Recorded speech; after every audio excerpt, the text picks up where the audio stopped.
Hello, my dear sleepy listener. Welcome to Sleepy Crown, where history's quiet tales gently carry you into dreamland.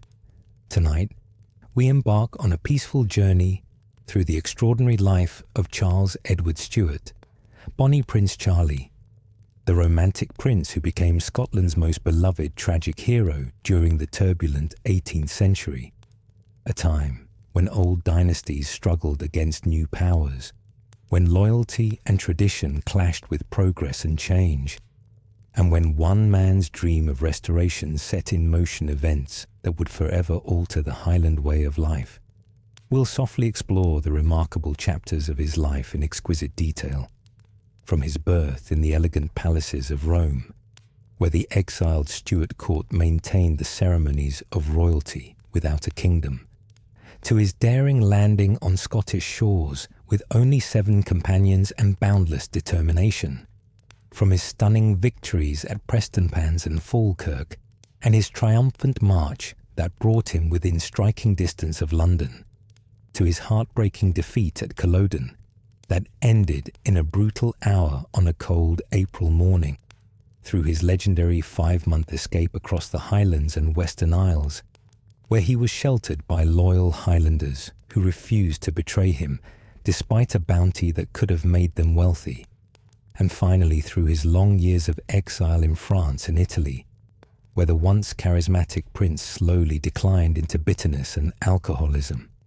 living for more than 4 decades as a man without a country, a prince without a throne, all while the great powers of Europe shifted, empires rose and fell, and the old world gave way to the new. Before you drift away into peaceful slumber, please take a moment to like this video. Leave a gentle comment about which part of Bonnie Prince Charlie's story fascinates you most, whether it's his daring invasion, his escape with Flora MacDonald, or the tragic ending of his life, and subscribe to keep these soothing historical tales coming your way. So cozy up, close your eyes, and let these gentle whispers from the age of kings and revolutions lull you into restful sleep. If you're new here, welcome to the Sleepy Crown family. Charles, later known as Charles Edward Stuart, Bonnie Prince Charlie, the young pretender, the young chevalier, and to his Jacobite supporters as Charles III, entered the world on the cold winter evening of December 31st, 1720, in the ancient and eternal city of Rome. The winter air was crisp that New Year's Eve, and as the bells of Rome's countless churches prepared to ring in the new year of 1721, a different kind of celebration was beginning in the Gran Palazzo Muti, the residence that Pope Clement XI had generously provided to the exiled Stuart court. The eternal city, with its ancient monuments, its timeless beauty, its marble columns and Renaissance palaces, seemed an unlikely birthplace for a prince who would one day shake the very foundations of the British throne. Yet it was here, in these magnificent halls decorated with frescoes and hung with portraits of Stuart kings, that the infant prince took his first breath, his cries echoing through marble corridors where the footsteps of Roman emperors had once sounded. The child who entered the world that winter evening was immediately the focus of tremendous hope and expectation. The aging Jacobites who haunted the exiled court in Rome saw in this newborn baby the future of their cause, the possibility of restoration, the chance that the Stuart dynasty might yet reclaim the thrones from which it had been so unceremoniously expelled more than 3 decades earlier. As the midwives cleaned the infant and wrapped him in fine linens, as his mother, exhausted from childbirth, held him for the first time, as his father looked down at his son with a mixture of joy and renewed determination, none of them could have imagined the extraordinary life that lay ahead for this small, red-faced baby.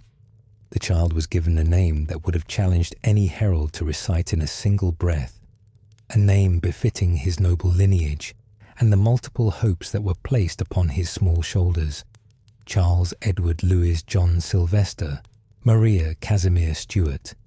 each name carefully chosen to honour ancestors and allies, to invoke protection from saints, and to cement bonds with powerful families and nations. Charles, the first of his names, honoured his great-grandfather, the martyred King Charles I, who had been executed by Parliament in 1649, in an act that Jacobites considered regicide of the most heinous kind. Edward, his second name, invoked the ancient English saint and king, Edward the Confessor, the last Anglo-Saxon king of England, who had ruled with wisdom and piety in the 11th century, and whose memory was still revered by English Catholics.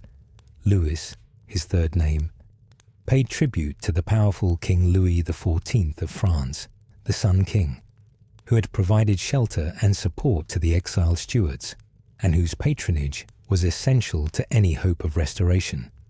Casimir honoured the kings of Poland, acknowledging the lineage of his mother's family, the Sobieskis, who had ruled Poland with distinction. Sylvester was given because the prince was born on St. Sylvester's Day, the feast day of Pope Sylvester I, who had served as pontiff in the 4th century, and Maria, invoking the protection of the Blessed Virgin Mary, was included to emphasize the family's Catholic faith, the very faith that had cost them their thrones, but to which they remained unshakably devoted. The baby's father, James Francis Edward Stuart, was a man who lived perpetually between two worlds, the world as it was and the world as he believed it should be. To his supporters, scattered across Europe in courts and country houses, in Highland glens and English manor houses, he was King James III of England and James VIII of Scotland, the rightful heir to the throne that his father had lost. To his enemies, and to most of the world, he was simply the old pretender, a man who claimed a crown he would never wear, a king without a kingdom. James had been born in 1688, just months before his father, King James II of England and 7th of Scotland, had been forced to flee into exile during the Glorious Revolution. James had been an infant when his Catholic father was deposed and replaced by Protestant rulers, and he had spent his entire life in exile, first in France at the court of Louis XIV, and later in Italy after failed attempts to reclaim his inheritance.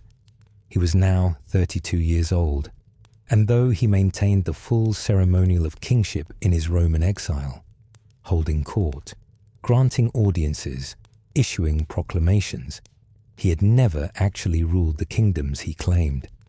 His entire adult life had been one of disappointed hopes, failed invasions, and the slow, grinding realization that he might never achieve what he believed was his divine right. Now, holding his newborn son, he saw a fresh chance for the Stuart cause. Perhaps this child, born on the cusp of a new year, would be the one to accomplish what he himself had failed to achieve. Perhaps this boy would grow to be the prince who would finally restore the Stuarts to their rightful place. The baby's mother, Maria Klementina Sobieska, was a Polish princess of remarkable lineage, though her noble birth had not brought her happiness in her marriage. She was the granddaughter of the great King John III, Sobieski of Poland, the warrior king who had saved Vienna from the Ottoman Turks in 1683, earning the eternal gratitude of Christian Europe. The Sobieski family was one of the most distinguished in Europe, and Clementina had been raised in a world of wealth, power, and Catholic piety. She was young, only 19 years old when she married James in 1719, and she was beautiful, with the dark eyes and delicate features that would be passed on to her sons. But her marriage to James Stuart had been arranged purely for political purposes, uniting two royal houses in exile, and it had not been a union of hearts. Clementina was deeply religious, intensely devoted to her Catholic faith, and she expected her husband to share her level of piety. James, while certainly Catholic, was more concerned with politics and the practicalities of running a court in exile. These differences in temperament and priority led to frequent conflicts. Clementina often found herself at odds with her husband and, even more so, with his advisors, whom she viewed as having too much influence over him. The tensions in their household would cast long shadows over their son's childhood, creating an atmosphere that was often cold and conflict-ridden, despite the outward trappings of royal ceremony. To understand why this prince was born in Rome, far from the British Isles that he would one day claim as his birthright, we must turn back the pages of history 32 years before his birth, to the tumultuous events of 1688. That year, which the English called the Glorious Revolution, and which others might have called a coup, or a usurpation depending on their political sympathies, saw Charles's grandfather, King James II of England and 7th of Scotland, forced from his throne. James II had been a controversial monarch from the very beginning of his reign. He was a Catholic in an overwhelmingly Protestant country, and his determination to improve the position of Catholics in England and Scotland alarmed the Protestant political establishment. When his second wife, Mary of Modena, gave birth to a son in June of 1688, thus ensuring a Catholic succession rather than allowing the crown to pass to James's Protestant daughter Mary, Parliament decided to act. They sent an invitation to James's son-in-law, William of Orange, the Protestant ruler of the Dutch Republic, and to James's daughter Mary, inviting them to invade England and take the crown. William landed with an army in November of 1688, and support for King James simply evaporated. Rather than fight a civil war that would likely have been bloody and destructive, James fled to France, taking his wife and infant son with him. He never returned to England, and the throne passed to William and Mary. This was the event that Jacobites, taking their name from Jacobus, the Latin for James, would forever view as an illegal usurpation, a violation of the divine right of kings, an act of treachery that could never be legitimate regardless of what Parliament decreed. From that moment forward, the Stuart family lived in exile. King James II settled at the magnificent palace of Saint-Germain-en-Laye, provided by his cousin, King Louis XIV of France. When James II died in 1701, his son, Charles's father, was recognized by France, Spain, and the Papal States as the rightful King James III and VIII, though Britain and most of Protestant Europe refused to acknowledge this claim.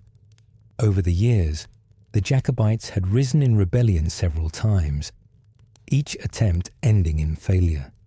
In 1689, John Graham of Claverhouse, Viscount Dundee, led Highland clans in support of the exiled king, winning a victory at Killiecrankie, but dying in the battle, and the rising eventually collapsed.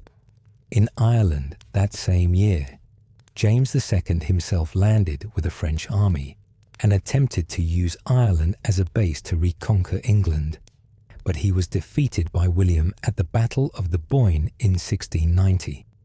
In 1708, a French fleet attempted to land James Francis Edward Stuart, the Old Pretender, in Scotland, but British naval forces prevented the landing. In 1715, when the Hanoverian succession had just begun with George I, a major rising took place in Scotland and northern England, and James himself sailed from France to lead it. But by the time he arrived, the cause was already lost, and he had to flee back to the continent. In 1719, a Spanish expedition landed in the Western Highlands, but it was defeated at the Battle of Glenshiel, and once again, the Jacobite cause was thwarted. Each failure had diminished the cause, draining resources, discrediting leadership, and leading European powers to view the Jacobite claim as increasingly hopeless. After the failure of the 1715 Rising, James was forced to leave France and eventually settled in Rome, where the Pope provided him with the Palazzo Muti and a pension sufficient to maintain a royal household, if a modest one by the standards of actual ruling monarchs. But the Jacobite flame, though diminished, was never quite extinguished. And now, with the birth of Charles Edward, it flickered anew. The exiled court at Rome celebrated with all the ceremony they could muster, even as most of Europe took little notice. One more prince had been born to a family that claimed thrones it did not possess. What did it matter to the great powers engaged in their own struggles for dominance? The baby prince was baptized with great ceremony, though historians would later disagree about the exact details. Some accounts, including that of the historian Kybet, report that the baptism was presided over by Pope Clement XI himself, the Supreme Pontiff personally welcoming this Stuart prince into the Catholic Church. Other historians, including Douglas and Peninsky, state that the ceremony was actually carried out by the Bishop of Montefiascone, a senior prelate, but not the Pope himself. Regardless of which account is accurate, it was undoubtedly a grand affair, with nobles and clergy in attendance, with candles burning and sacred oils anointed, with prayers offered for the infant prince's health and future success. The ceremony was befitting the hopes the Jacobites placed in this small child, this baby who represented the future of a dynasty that had once ruled 3 kingdoms, but now ruled none. As a baby and young child, Charles suffered from an ailment that caused concern to his parents and the physicians who attended the royal household.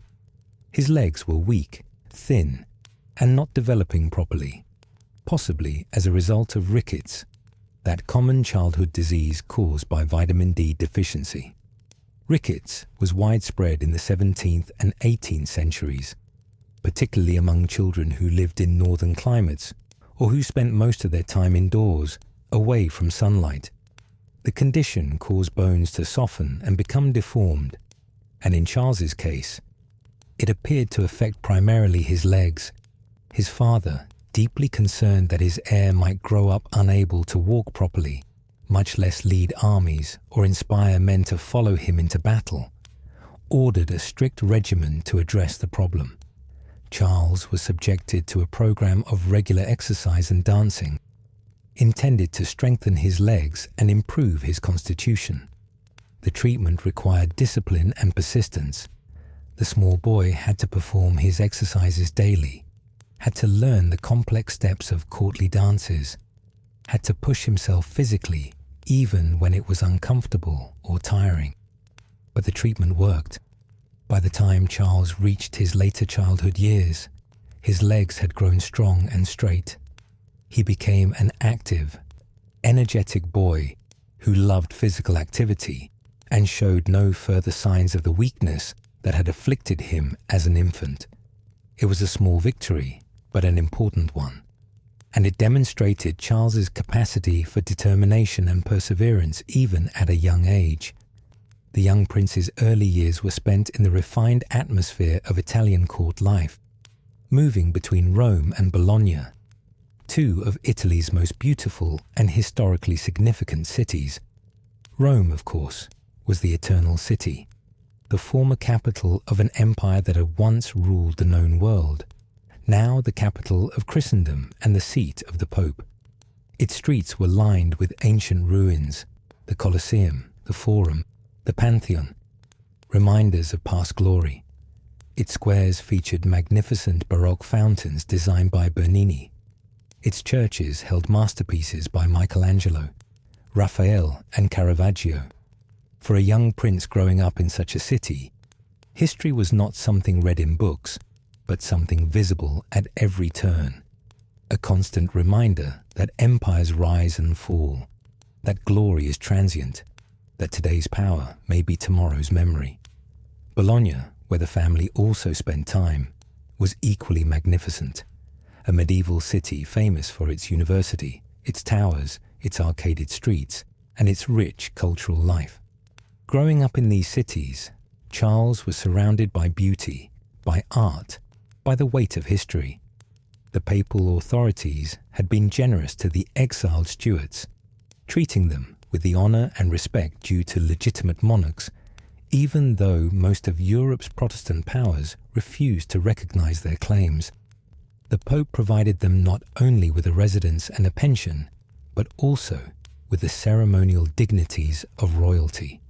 When James held court, he did so with all the formal protocols of kingship. When he issued proclamations, they were written in the royal we and bore the seal of the Stuart kings. When visitors came to call, they were received with the etiquette appropriate to a reigning monarch. This strange existence, maintaining all the forms of royalty without possessing any of the substance of actual power, was the world into which Charles was born and in which he spent his formative years. He grew up surrounded by people who addressed his father as Your Majesty and who referred to him as Your Royal Highness, who bowed and curtsied when he entered a room, who spoke of Scotland and England as if they were the family's own countries rather than foreign lands under another king's rule. It must have been a peculiar existence for a child, living in a kind of play-acting version of monarchy, where all the rituals were performed, but where everyone knew that it was, in some sense, a performance, a maintenance of claims and rights and legitimacy that might never amount to anything concrete. Charles grew up hearing tales of Scotland and England told by aging Jacobites as if these countries were enchanted kingdoms just beyond reach, magical places where the rightful order of things would one day be restored. These old men and women, exiles like his father, spoke of Highland glens and English manor houses with a nostalgia tinged with sadness, describing a world they had lost and might never see again. They told young Charles about his grandfather's reign, about the Scotland his ancestors had ruled for centuries, about the divine right of kings that Parliament had so wickedly violated. They filled his head with stories of loyalty and honour, of clans who would rise at the call of a Stuart prince, of English Jacobites who waited for the signal to rebel against the usurper on the throne in London. Whether these stories were accurate or wishful thinking, whether they represented real potential or mere fantasy, the young prince could not have known, but they shaped his understanding of the world and of his own place in it. His father, meanwhile, conducted the business of kingship over a realm he had never actually ruled. James maintained a chancery that issued documents, a household that performed ceremonies, a diplomatic presence that communicated with the courts of Europe. He received reports from Jacobite agents in Britain, corresponded with supporters, made plans for potential invasions that never quite materialized. It was a strange kind of government in exile, maintaining the forms and procedures of rulership, while having no actual territory to govern, no army to command, no laws to enforce. For Charles, watching his father operate this shadow government must have been a confusing education in the nature of power and legitimacy. But Charles's childhood was not a happy one. Despite the outward trappings of royalty and the beautiful surroundings of Italian palaces, the atmosphere in the household was often tense and cold. Until he was 4 years old, Charles was cared for primarily by women, his governess, a chambermaid, and his Italian nurse Francesca, who sang him lullabies and told him stories. His mother, the pious and the melancholy Clementina, adored him and spent as much time with him as royal protocol and her religious devotions permitted. But she was often sad, her marriage having brought her little joy. She had expected to marry a great king and instead found herself married to a perpetual exile, living on papal charity, watching her husband defer to advisers she disliked. Charles must have sensed his mother's unhappiness even as a small child, the way children do, absorbing the emotional atmosphere of a household, even when they don't understand the specific causes of tension. Then, when Charles was just 4 years old, his world changed abruptly and traumatically. He was suddenly taken from the women who had raised him, separated from his nurse Francesca and his governess, and placed under the supervision of 3 men, a governor, an under-governor, and a valet. This was not unusual for royal princes of the period, who were typically transferred from female to male supervision at a young age, to begin their education in the masculine arts of warfare, politics, and governance.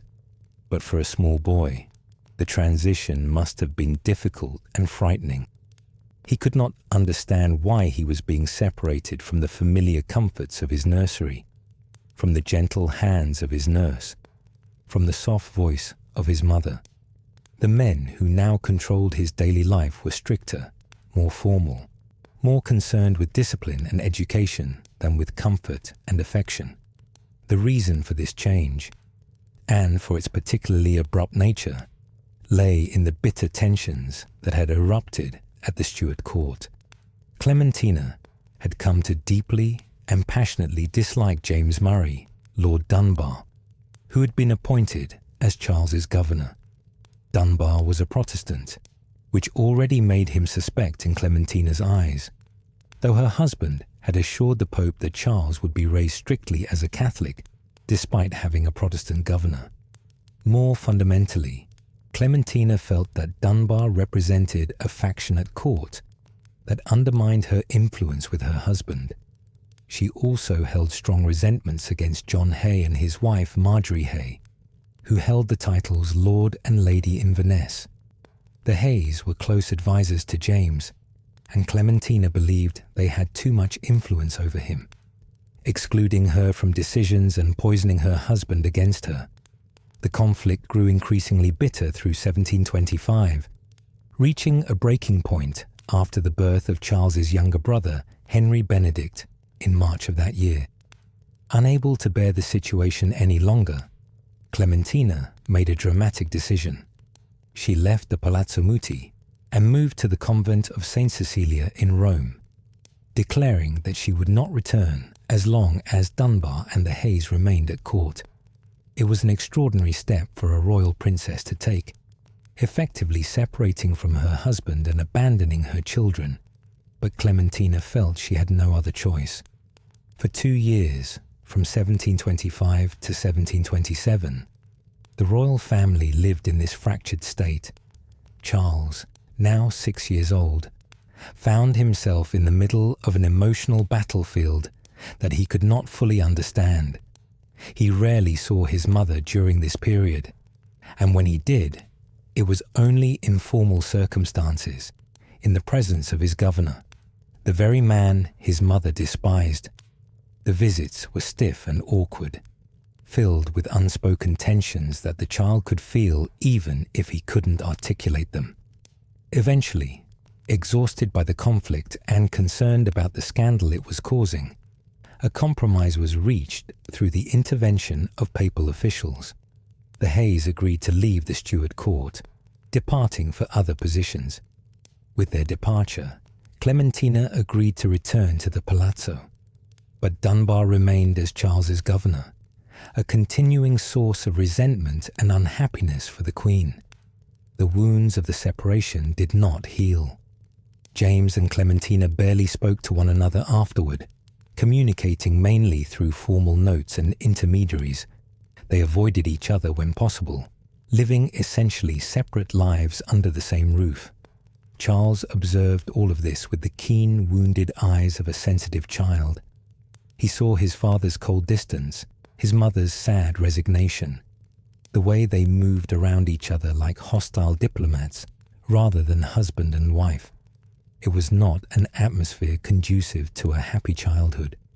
Charles, in turn, developed his own resentment toward Lord Dunbar, the man who controlled his daily life, who oversaw his education, who enforced discipline, and who stood as a constant reminder of the conflict that had torn his family apart. Dunbar remained Charles's governor until the prince was 18 years old. A long period of supervision, during which the relationship never became warm or affectionate. Charles submitted to Dunbar's authority because he had no choice, but he never forgave the man for the role he had played in the family drama. Despite the Protestant faith of his governor, Charles was raised strictly and unwaveringly as a Catholic, as his father had promised the Pope. His tutors included several distinguished men who shaped his education in different ways. The Chevalier Ramsay, a Scottish scholar, philosopher, and man of letters, taught him about history, literature, and the principles of governance. Ramsay was himself an interesting figure, a Protestant who had converted to Catholicism and who moved easily in the intellectual circles of the Enlightenment while remaining loyal to the Jacobite cause. Sir Thomas Sheridan, an Irish Jacobite who had followed the Stuarts into exile, served as another tutor, providing instruction in practical matters and military history.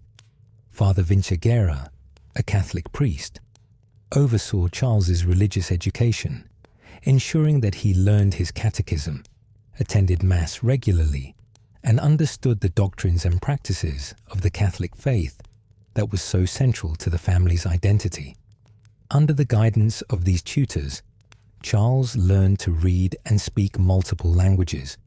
He became conversant in English, French, and Italian, the three languages most useful for a European prince. English was the language of the kingdoms he would one day claim, and it was important that he speak it without the heavy accent that might mark him as foreign. French was the lingua franca of European diplomacy and aristocratic culture, essential for anyone who moved in royal circles. Italian was the language of his daily life in Rome, spoken by the servants, the merchants, the ordinary people he encountered. Later observers would note, however, that Charles never quite fully mastered any of these languages. His English always retained slight traces of an Italian accent. His French was serviceable but not elegant. His Italian was fluent but not literary. He could make himself understood in all three languages, but he never developed the facility with words that marked truly educated men of his era. Some historians have even suggested that Charles was partially illiterate, struggling with written language throughout his life, though this may be an exaggeration based on his informal writing style rather than genuine inability to read and write. The young prince showed more natural aptitude for physical pursuits than for academic ones. He loved hunting, riding through the countryside around Rome in pursuit of game, learning to track animals and to shoot. He became skilled at horsemanship, learning to ride well and to handle horses with confidence and grace. He enjoyed a form of golf that was popular in Italy, hitting balls across fields toward distant targets. He loved music and dancing, displaying a natural sense of rhythm and a graceful physical presence that would serve him well in later years when charm and personal magnetism became important political assets. Those who knew him as a child remembered him as robust and willful, full of energy and high spirits, though perhaps lacking the patience and discipline necessary for serious scholarly study. He was not an intellectual, not a boy who loved books and philosophical discussions, but rather an active, physical, outdoors type of prince who preferred action to contemplation. In January of 1735, when Charles was 14 years old, personal tragedy touched the family when his mother, Clementina, died at the age of only 33. The official cause of death was listed as scurvy, that disease caused by vitamin C deficiency that afflicted many people in an age before the health benefits of fresh fruits and vegetables were fully understood. But Clementina's death was also likely hastened by her austere religious practices. She had become increasingly devout over the years, perhaps seeking in religious devotion some comfort that her unhappy marriage could not provide. She fasted frequently, sometimes excessively. She spent long hours in prayer, often in cold churches. She wore simple plain clothing rather than the fine garments befitting a princess. These practices, combined with the stress of her troubled relationship with her husband, had gradually weakened her health over many months. By late 1734, it was clear she was seriously ill, though no one seems to have fully understood the severity of her condition. When she died in January of 1735, Charles was said to have been deeply distressed. She had been his mother, and despite the difficulties in the household, despite the years of conflict and the period when she had lived apart from her children, he had loved her. He was at that awkward age, 14 years old, when a boy is trying to become a man, but still needs his mother in ways he might not even fully recognize. Her death left him more isolated in the cold atmosphere of the exiled court, with only his distant father and his younger brother Henry for family. Shortly before his mother's death, when Charles was 13 years old, he had received his first taste of military life, an experience that thrilled him and began to shape his dreams of future glory. His cousin, the Duke of Leiria, was proceeding to join the forces of Don Carlos, the future King Charles III of Spain, in his campaign for the crown of Naples. Italy at that time was a patchwork of competing states and foreign powers, with the Spanish and Austrian Habsburgs vying for control. Don Carlos, a Spanish Bourbon prince, was attempting to establish himself as King of Naples, and the campaign involved sieges, battles, and all the pageantry of 18th century warfare. The Duke of Leiria, passing through Rome on his way to join the campaign, offered to take young Charles with him to give the boy some exposure to military affairs. Charles begged his father to allow him to go, and James agreed, even going so far as to have Don Carlos formally appoint the 13-year-old Charles as a general of artillery, a purely honorary position that nonetheless delighted the boy. On July 30th, 1734, Charles departed Rome with an escort, beginning what must have seemed like a grand adventure. He travelled south through Italy to Gaeta, a coastal fortress town that was under siege. At Gaeta, Charles observed the final stages of the siege. He was taken to the siege works, the trenches and earthworks from which artillery bombarded the town's defences, and watched the guns fire. According to contemporary accounts, he was actually under fire himself at one point, with enemy cannonballs landing near enough to be dangerous, though thankfully none struck him or his companions.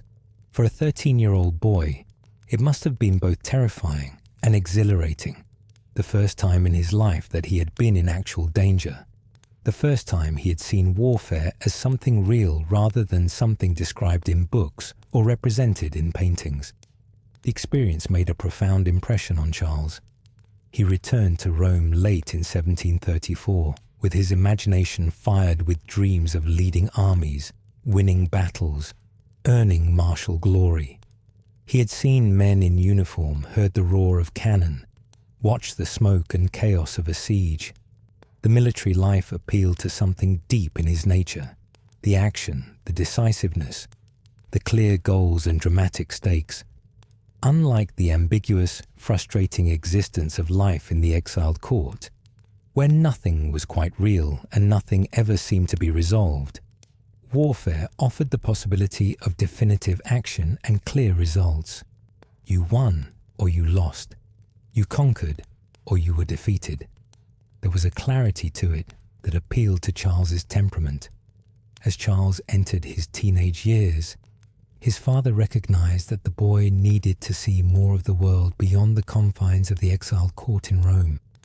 The atmosphere in the palazzo after Clementina's death was even more melancholy than before, and James could see that his son was growing restless and frustrated, chafing under the restrictions of court life and the supervision of Lord Dunbar. In 1737, when Charles was 16 years old, James arranged for him to embark on a grand tour of the northern Italian states, a journey that would allow him to experience different cities, meet different people, and present himself as a prince of royal blood to the courts of Italy. Charles visited a succession of magnificent Italian cities during this tour: Genoa, with its great harbour and banking houses; Florence, the cradle of the Renaissance, filled with art and architecture of breathtaking beauty; Parma, ruled by another branch of the Spanish Bourbons; Bologna, with its medieval towers and ancient university; and finally Venice, the legendary republic built on lagoons, a city of canals and palaces, of merchant wealth and political intrigue, of carnival masks and sophisticated culture. It was an education unlike anything Charles could have received in the classroom. An opportunity to see how different cities governed themselves, how different courts operated, how a prince should conduct himself in public.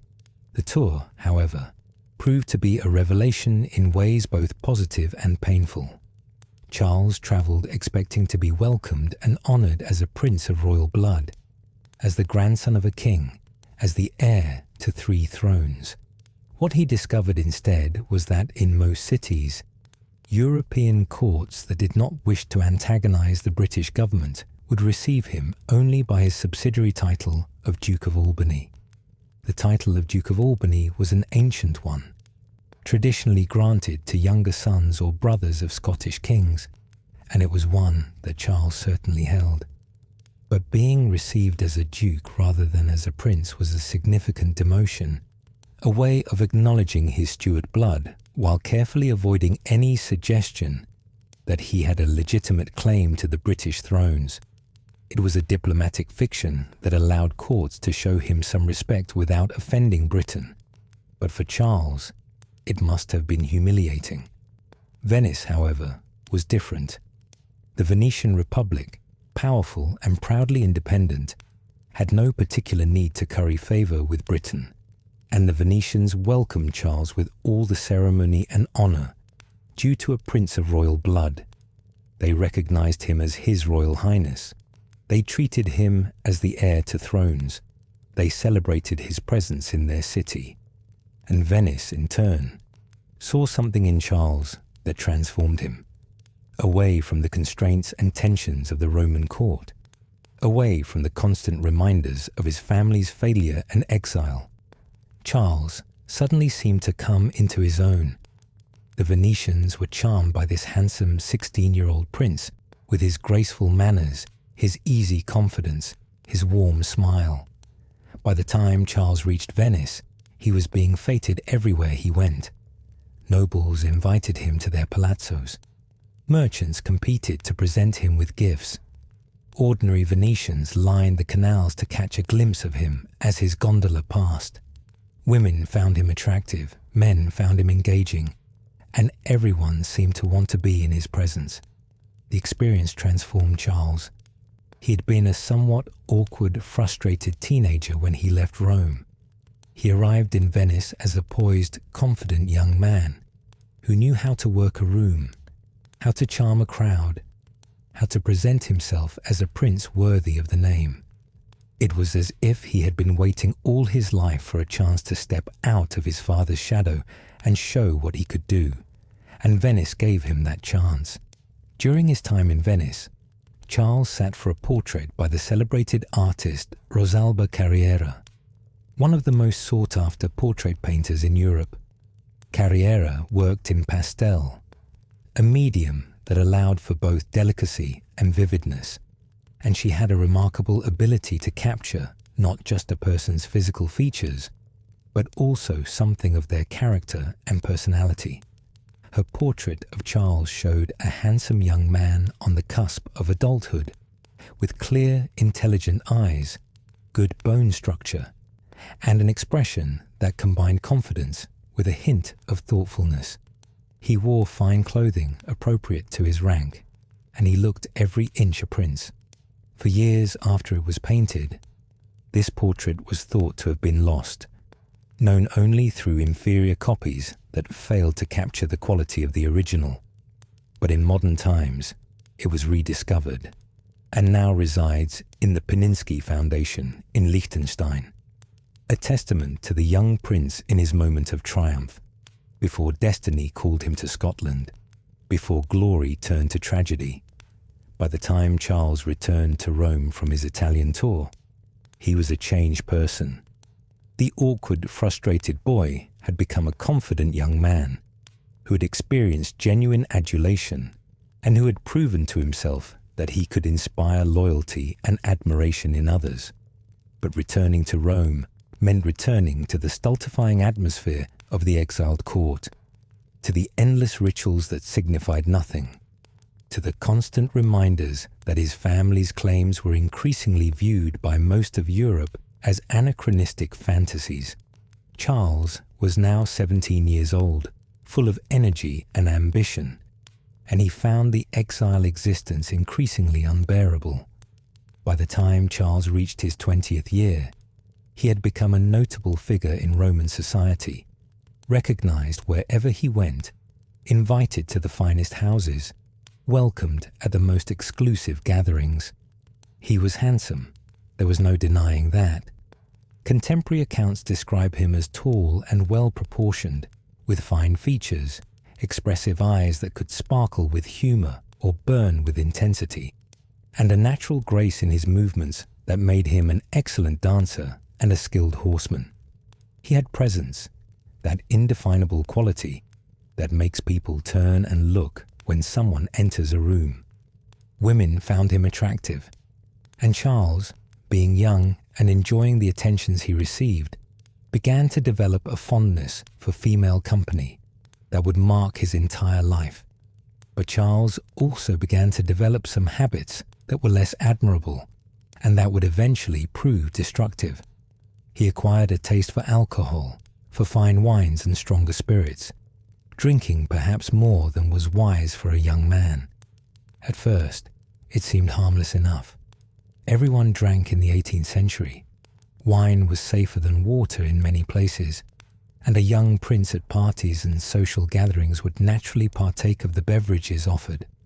But there were signs, even early on, that Charles's relationship with alcohol was becoming problematic.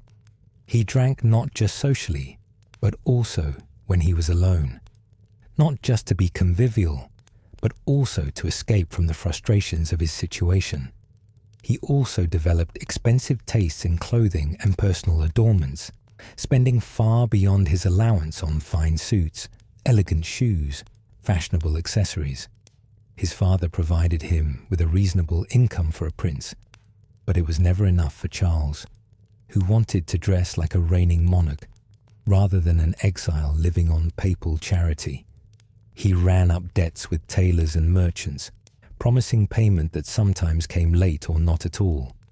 His father disapproved but seemed unable or unwilling to discipline his son too harshly. James himself had lived his entire life maintaining appearances despite limited resources, so perhaps he understood his son's desire to look the part, even if he couldn't quite afford it. Charles grew increasingly distant from his younger brother Henry during these years. Henry was 5 years younger than Charles, and the two brothers had very different temperaments and interests. Where Charles loved action, excitement, parties, and social life, Henry was drawn to prayer, religious study, and quiet contemplation. Henry spent hours in churches, attended daily mass with sincere devotion, read theological texts, and seemed to find genuine fulfillment in the spiritual life. Charles found his brother's piety tedious and even somewhat embarrassing. He himself was Catholic, certainly, but more as a matter of family identity and political necessity than as a deeply felt personal faith. He attended Mass because it was expected of him, but he didn't find in religion the comfort and meaning that Henry did. The two brothers, sharing the same exiled palace, the same uncertain future, the same impossible burden of family expectations, gradually drifted apart emotionally, becoming almost strangers to one another, despite their blood relationship. Their father, meanwhile, continued to rely on foreign aid for any hope of restoration.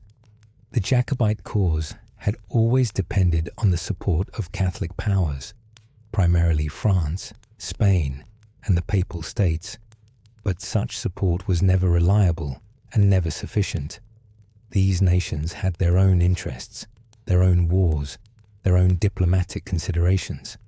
The Stuarts were useful to them only insofar as they could be employed as pawns in the great game of European politics, as threats to be held over Britain's head, as distractions to tie down British resources. But none of these powers was willing to commit the kind of massive military force that would actually be necessary to overthrow the Hanoverian dynasty and restore the Stuarts. James, now in his 50s, had grown older and more resigned to his fate. He had tried, multiple times, to reclaim his throne. He had participated in the 1715 Rising, sailing to Scotland in the desperate hope that his presence would rally more supporters, only to find that by the time he arrived, the cause was already lost, and he had no choice but to flee back to France. He had negotiated with French ministers, with Spanish ambassadors, with anyone who might help, but each negotiation had led nowhere. He had watched his cause diminish year by year, generation by generation, as the Hanoverian kings, first George I, now George II, consolidated their hold on power, and the British people gradually accepted them as legitimate. James was tired. He still believed he was the rightful king, still maintained the forms and ceremonies of royalty, still signed documents as James R, for Rex, king. But he no longer had the energy or the optimism of his youth. He was going through the motions, keeping the claim alive more from duty than from genuine hope. Charles, however, was young and impatient. He became increasingly convinced that action must be taken, that the Stuarts could not wait forever for the perfect moment or the perfect alliance. He began to believe, with the passionate certainty of youth, that with courage and determination, he could succeed where his father had failed. He argued with his father's older advisers, who counseled patience and caution. He chafed against the endless waiting, the diplomatic maneuvering that never led anywhere, the maintenance of a claim that seemed to grow more theoretical with each passing year. Charles became convinced that the Jacobite cause needed bold action, personal charisma, and a willingness to take risks, all qualities he believed he possessed and his father lacked. On December 23, 1743, perhaps recognizing his son's impatience and perhaps also acknowledging his own diminishing capacity to lead, James named Charles Prince Regent, giving him the authority to act in the royal name. Charles was now 23 years old, and he finally had the power to pursue the cause that had consumed his entire life. He began immediately to look northward, toward Scotland, toward the kingdom he had never seen, but which filled his dreams and his imagination. In January of 1744, word reached Rome that filled Charles with excitement and renewed hope. His father believed he had managed to obtain the renewed support of the French government for a Stuart restoration. France was then engaged in the War of the Austrian Succession, a massive European conflict that pitted France, Spain, and Prussia against Austria, Britain, and the Dutch Republic. The French saw an opportunity to strike at Britain while she was distracted by continental affairs. If they could land a Jacobite army in Britain, it would force the British to withdraw troops from the continent to deal with the domestic threat, weakening the anti-French coalition. It was strategic thinking rather than genuine enthusiasm for the Stuart cause. But Charles didn't care about French motivations. What mattered was that they were willing to help. Following this news, Charles made plans to travel secretly to France. He departed Rome in the guise of a hunting party, traveling north through Italy with a small group of companions, all of them disguised as gentlemen going on a sporting expedition. They made their way across the Alps, through the mountain passes where snow still lay deep despite it being late winter, traveling on roads that were barely more than tracks in many places. The journey was difficult and sometimes dangerous, but Charles revelled in it. This was action. This was movement toward his goal. This was so much better than sitting in Rome playing at being a prince. When Charles arrived in France in late January or early February of 1744, however, he found the situation less certain than he had hoped. Neither King Louis XV nor his government had officially invited Charles. He had essentially invited himself, arriving at the French court, unannounced and uninvited, based on his father's optimistic interpretation of some vague diplomatic communications. It was awkward, to say the least. The French were not accustomed to having princes show up uninvited at their court, and Louis XV was annoyed at the presumption. Nevertheless, the French had indeed been planning something. By February of 1744, the French government agreed to support a planned invasion of England. The plan was ambitious, a massive amphibious operation that would land French troops on the English coast, supported by a Jacobite rising within Britain itself. Charles would accompany the expedition, providing the dynastic legitimacy that might convince English and Scottish Jacobites to rise in support.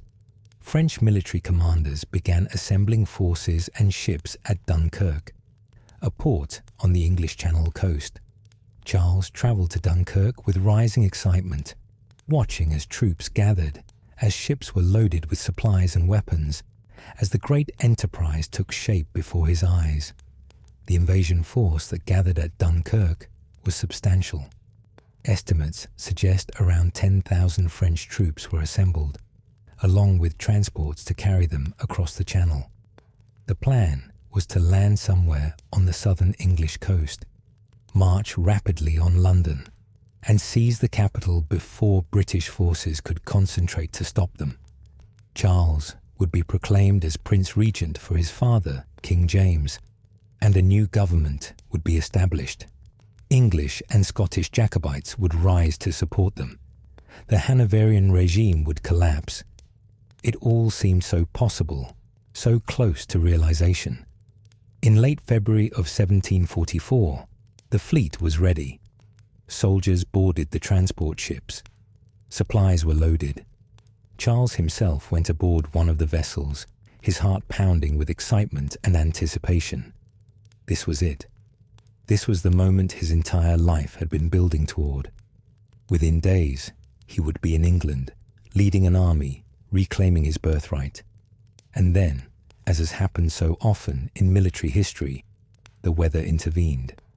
A terrible storm arose in the English Channel during the spring equinox, one of those fierce tempests that can make the relatively narrow stretch of water between France and England as dangerous as any ocean. The winds howled, whipping the waves into mountains of water. The French fleet, caught in the open water, was scattered. Ships were blown off course, driven onto shoals, smashed by the waves. 11 ships were lost, sunk with all hands aboard. Hundreds of French soldiers drowning in the cold waters of the Channel before they ever saw the English coast. Charles, aboard his ship, experienced the terror of a storm at sea, the pitching and rolling that made it impossible to stand, the green water breaking over the deck, the creaking of the hull that sounded like the ship was tearing itself apart, the very real possibility that at any moment the vessel might capsize or break up and send everyone aboard to their deaths. He survived, as did most of the fleet, but the invasion force was no longer an organized military expedition. It was a scattered collection of damaged ships trying desperately to make it back to port. By the time the surviving vessels regrouped, the British fleet, which had initially been deceived by a French feint and drawn away from the Channel, had realized their mistake and returned to their positions. The British ships now blockaded the Channel, making any crossing impossible without a major naval battle that the French were not prepared to fight. The invasion was cancelled. Charles was devastated. He had come so close only to see his hopes literally scattered by the winds. He remained in France through the spring and summer of 1744, moving between different locations: Gravelines, a fortified town near Dunkirk; Chantilly, a magnificent chateau belonging to one of France's great noble families; and Paris itself, the glittering capital of European culture and fashion. In May, he leased a house on a hilltop in Montmartre, then a village outside Paris, known for its windmills and its views of the city below. The house was expensive, more than Charles could really afford, but he felt he needed to maintain an establishment appropriate to his rank. He spent money lavishly, on clothing, on entertaining visitors, on maintaining his small household of servants and attendants, but the money ran out. Charles had no real income of his own. He depended on subsidies from his father, who in turn depended on the papal pension and on occasional gifts from Jacobite supporters. The French government had been providing Charles with a small monthly stipend, but after the failure of the invasion, they stopped the payments. They were now hoping to encourage Charles to return to Italy by making his continued presence in France financially untenable. Charles's debts mounted. He owed money to his landlord, to tradesmen, to suppliers. By summer, his debts totaled 30,000 livres, a substantial sum. Unable to afford the rent on his house in Montmartre any longer, Charles was forced to accept the hospitality of others. The Archbishop of Cambrai generously lent him a country estate near Paris, where he could stay without embarrassment. Charles lived there from late summer of 1744 until January of 1745, a guest in someone else's house, dependent on charity. It must have been humiliating for a proud young prince who believed he should be living in palaces as a king.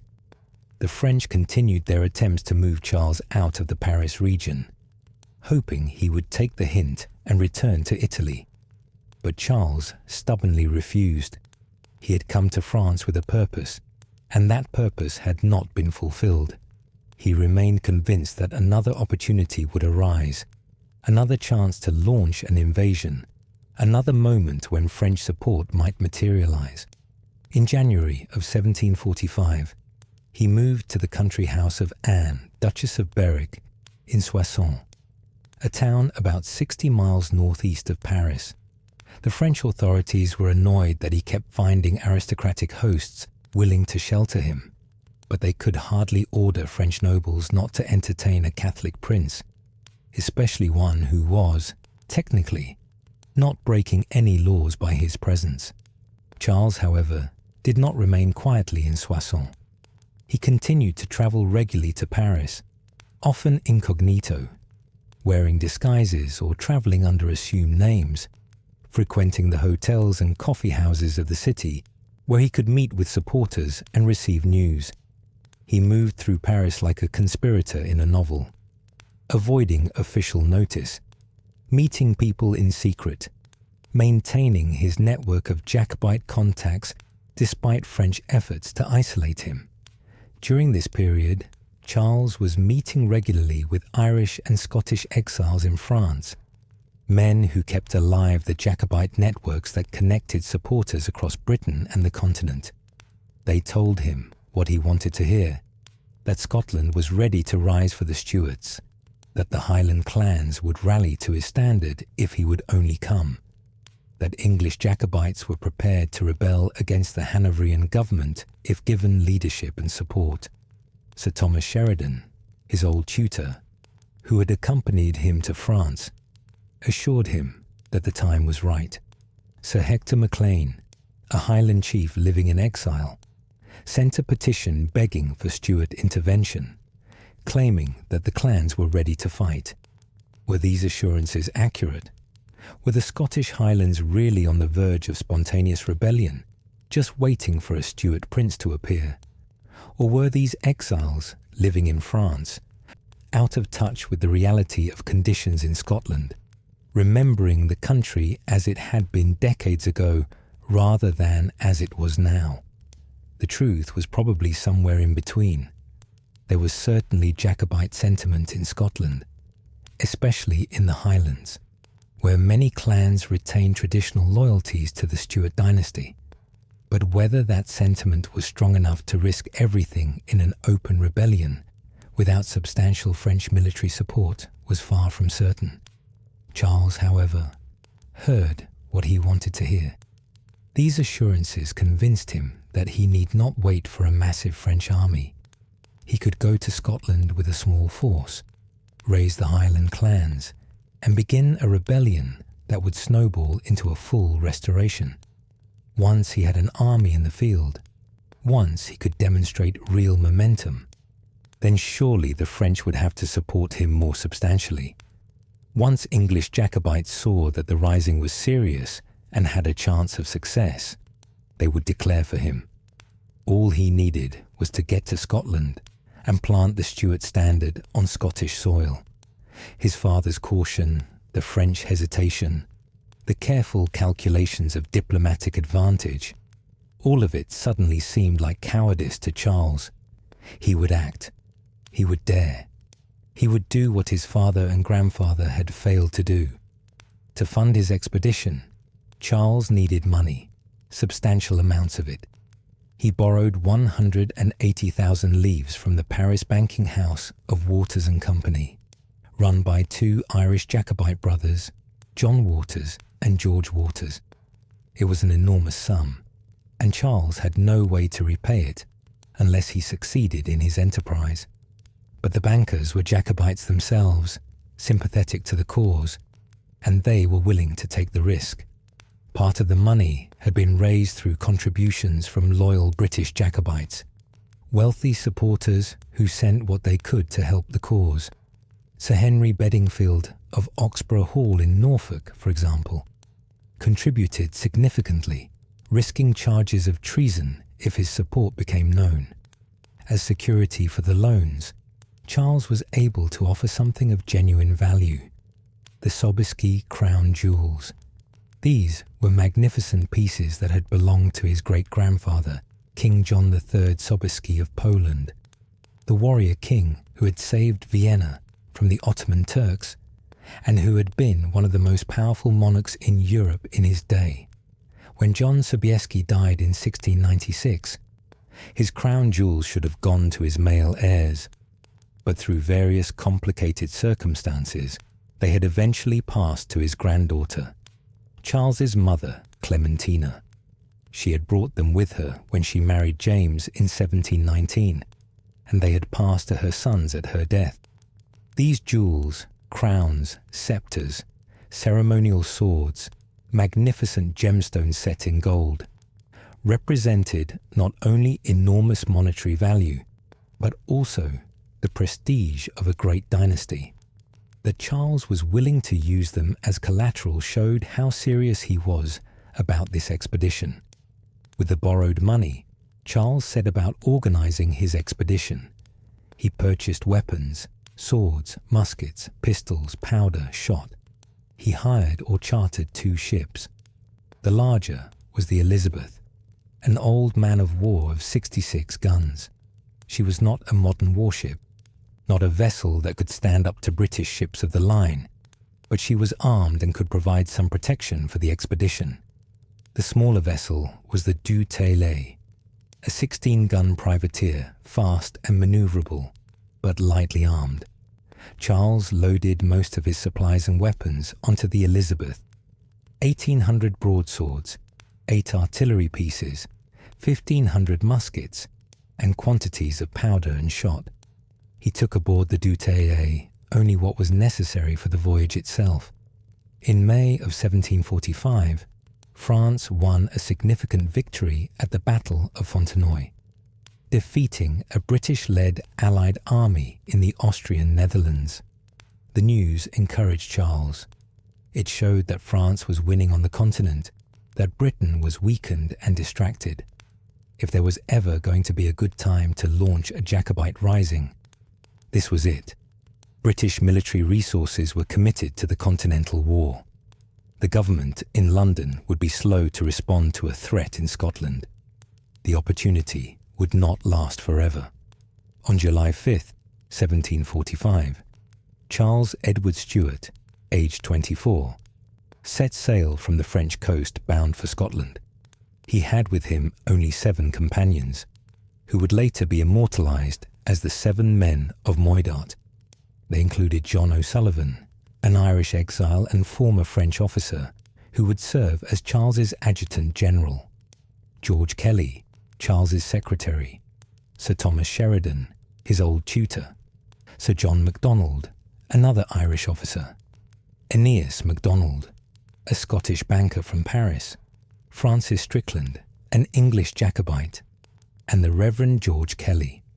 It was an astonishingly small group with which to attempt the conquest of 3 kingdoms, but Charles was convinced that once he reached Scotland, thousands would flock to his standard.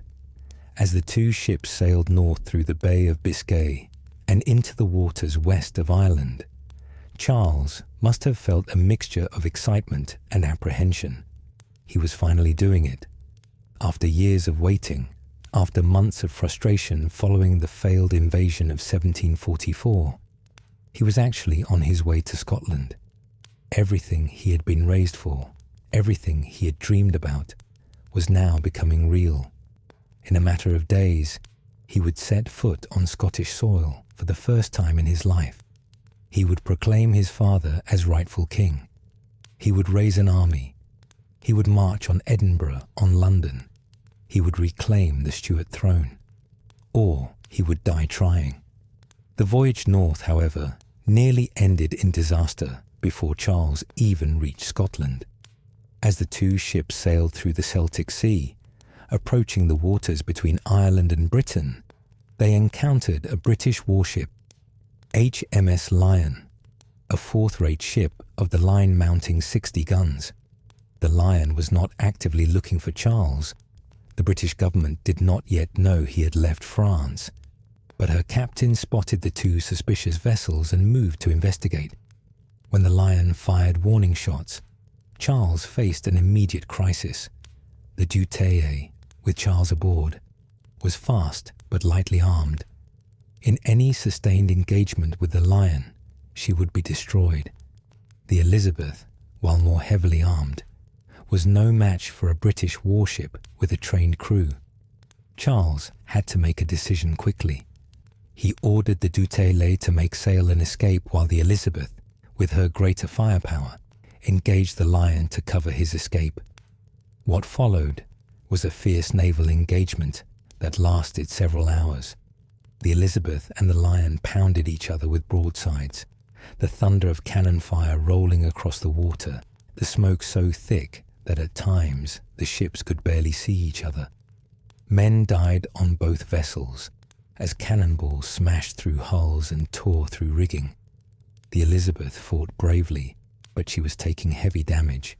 Finally, the Lion, also badly damaged, withdrew from the engagement. But the Elizabeth had suffered so severely that she could not continue the voyage. Her captain had no choice but to turn back toward Brest for repairs, and she carried with her virtually all of Charles's military supplies: the 1,800 broadswords, the 8 artillery pieces, the 1,500 muskets, all the powder and shot. The Dutée continued north alone, carrying Charles and his 7 companions. They now had almost no weapons, no artillery, only what they carried personally. It was an inauspicious beginning to what was supposed to be a great military expedition. On July the 23rd, 1745, the Dutée reached the Outer Hebrides, that chain of islands off Scotland's west coast, places so remote that in many ways they existed outside the normal bounds of British authority. Charles landed first on the small island of Skye.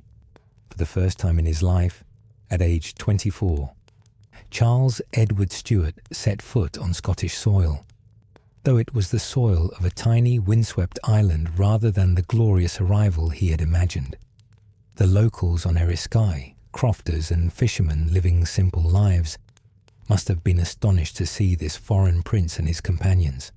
Charles spoke to them in his imperfect English, trying to convey who he was and why he had come. The islanders were polite but bewildered. They had heard of the Stuarts certainly, but this young man in fine clothes speaking with an Italian accent seemed like something from a fairy tale rather than a realistic claimant to the throne. Charles did not linger long on Skye. He moved on to the mainland, landing at Loch nan Uam, on the west coast of Scotland, in the region called Lochaber, hoping to find a warmer welcome from the Highland clans. Instead, he encountered skepticism and concern from the very people he had been assured would enthusiastically support him. The Highland chiefs who came to meet Charles at Loch nan Uam were not the eager supporters he had been led to expect. They were practical men who understood the reality of power in 18th century Scotland, who knew what would happen to them and their people if a rebellion failed. They looked at this young foreign prince who had arrived with no army, virtually no weapons, no evidence of French support beyond his presence in a French privateer, and they were deeply sceptical. MacDonald of Sleat, one of the most powerful chiefs in the Western Isles, told Charles bluntly that he should return to France. Norman MacLeod, another influential chief, agreed. They explained, patiently but firmly, that without a French army, without proper supplies and weapons, a rising would be suicidal. The British government had regular troops, artillery, fortified positions. What did Charles have? 7 companions and empty hands. The chiefs were not cowards, but neither were they fools. They had families, clansmen who depended on them, lands and holdings that would be forfeited if they rebelled and lost. They needed more than Charles's personal charisma and assurances to risk everything. Charles, however, refused to accept their rejection. He had not come all this way, had not risked his life crossing the Channel under fire from British warships, had not borrowed enormous sums of money he could never repay if he failed, only to turn around and sail home after the first setback. He argued with the chiefs passionately. He told them that support would come, that once the rising began, more clans would join, that French aid would arrive once they showed they were serious. He spoke of honour, of loyalty to the Stuart cause, of the divine right of kings. He may have spoken of his grandfather, King James II, who had been unjustly deposed, of his father who lived in exile waiting for the restoration that only action could bring about. Some of the chiefs began to waver. There was something compelling about this young man's determination. He had travelled alone into Scotland despite every obstacle. He clearly believed in his cause with absolute conviction. And there was the matter of the Stuart mystique. For generations, the Highland clans had maintained a traditional loyalty to the Stuart dynasty, a sense that they were the rightful kings, however much the lowland Scots and the English might dispute it. That loyalty still meant something to many Highlanders, even if it was mixed with practical concerns about survival. The crucial breakthrough came when Charles won the support of Donald Cameron of Lochiel, the chief of Clan Cameron. Lochiel was one of the most respected chiefs in the Highlands, known for his judgment and leadership. If Lochiel would commit his clan to the rising, others would follow. But Lochiel was deeply reluctant. He understood the risks better than most. He knew that if this rising failed, his people would suffer terribly.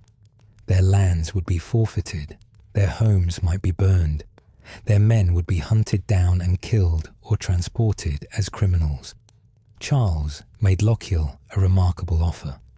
He would provide a guarantee, a security for the full value of Lochiel's estate. If the rising failed, if Lochiel lost everything, Charles would ensure he was compensated. How exactly Charles planned to provide this guarantee when he was himself heavily in debt was unclear, but the promise was made, and Lochiel, swayed by Charles's determination and persuasiveness, agreed. He would bring out Clan Cameron. He would support the rising. Once Lochiel committed, others began to follow. The decision of such a respected chief gave the enterprise legitimacy. Other chiefs who had been wavering decided to take the risk. Not all of them, certainly. Many clans stayed neutral or even supported the government, but enough to give Charles the core of an army. During this period of negotiation and persuasion, Charles also began learning some Gaelic, the language of the Highlanders. His teacher was Alistair MacMaistir Alistair, a renowned Gaelic poet who would become one of the rising's most articulate supporters, later writing poems in Gaelic celebrating Charles and the Jacobite cause. Charles never became fluent in Gaelic. It's a difficult language for outsiders to master, with sounds that don't exist in Romance languages, but he learned enough phrases to greet his Highland supporters in their own tongue, to toast them in Gaelic at feasts, to show respect for their culture. This effort, modest as it was, meant a great deal to the Highlanders. Previous Stuart princes had shown little interest in Gaelic language or Highland culture, but Charles was making an effort, and it was noticed and appreciated. On August 19th, 1745, Charles raised his father's standard at Glenfinnan, a moment that would become one of the most famous in Scottish history. Glenfinnan is a dramatic location, a glen where multiple valleys meet, surrounded by mountains, overlooking the dark waters of Loch Shiel. It's the kind of place that seems designed by nature for dramatic historical events.